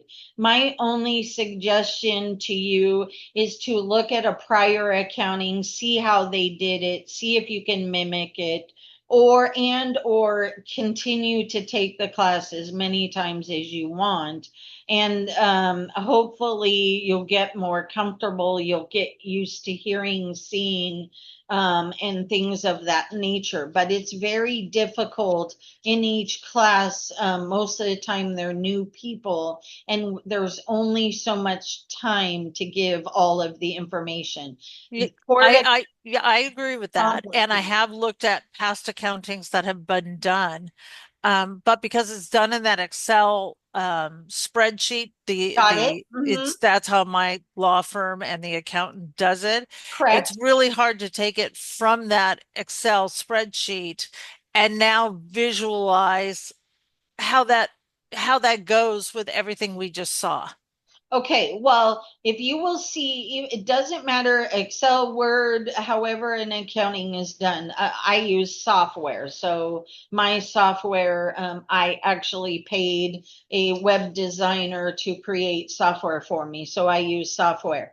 But for everybody who is doing it, if you notice the schedule that he showed, said schedule F or said schedule, whatever the title of the schedule was at the top. The schedules follow that same. So whether it's a GC 040, or I mean a GC 400, GC whatever, they will follow the same title. So you would look for the schedule. Because if you do a search GC 400 and schedules, it will give you every schedule that's available, and you would just copy the data to that schedule. Yeah, I know. It's a full-time job. Yes. And, being a conservator, of somebody who's going to be conserved for many, many, many, many years because she's a young adult. Correct. It just feels like I have enough on my plate already, being her conservator, to manage her money, to account for her money, to handle her rental property, to do all this other stuff. And then to have to now do a full-time job of learning how to do this court accounting is just overwhelming sometimes. Can I comment on that? No place does it say that the conservator, guardian, executor, trustee has to know how to do everything manually. I think it's appropriate because it's a court responsibility is use the conservatee's fund to hire out to a competent third party service provider, and it's done frequently. You No, can, I understand that, but the problem is we have to do this every other year. So by the time we pay for the accountant and the attorney fees for me, like as a conservator to do the petition and all that other stuff, and then the attorney for my daughter who is reviewing everything, we're talking $10,000 every other year. So I was just asking to try to find a way to reduce the out-of-pocket costs because she's burning through her money paying for this every other year to go to court to do these accountings. I oh, understand, Rex, what you're saying, and I am just trying to be a responsible parent who's trying to look out for the best interest of my daughter, to try to learn how to do the accounting okay, myself so that I don't have her losing money every okay. other year. I have a suggestion that you don't let any bank statement go until you do the accounting on that one bank statement. If it's a brokerage account, you get that one brokerage account and you start doing the accounting from it in small chunks. And so you're putting it in bite-sized pieces every month. And at the end of the year, you have, or the end of the 2 years, you have the detail, and it's not 10,000 because you just kept up with it all the time. No, and that is a good suggestion, but I already have to take all of her different brokerage accounts, all of her different bank accounts. I have to scan all those, upload those all to our attorney, et cetera, et cetera, et cetera. So Okay, there is constant work I'm can having to you do. can you get digital versions of your statements from the brokers or banks? Yeah, what I do is I download all the transactions. Every single month, I have to download all the transactions from the bank accounts and the brokerage accounts. And I Okay, have to store those off so that when it comes to 2 years from now, I have that all available. But and I have all that data available. That's not the problem. The problem is now learning how to take what parts of those from the bankruptcy statement, the statements, which part of those are needed to go onto which schedule. And that's the part that I'm having a hard time learning. And that's why I was asking, was there any additional other class that goes into a lot more detail than what we did today? not that I'm aware of. Okay, thank you. Sorry, I do have a 1 o'clock, so I will need to exit. I want to thank everyone. It was a pleasure. I enjoyed. Again, you need more training. Please, please, please come back. If you have any questions, for me that you just are stuck in, one little thing, you can't get it to balance or anything like that, please feel free to reach out. Otherwise, thank you so much again. It was fun, and maybe I'll see you at the next class if you wish to come back. Thank you all. I'm exiting now. Thank you. Thank you. Thank you. Thank you for attending.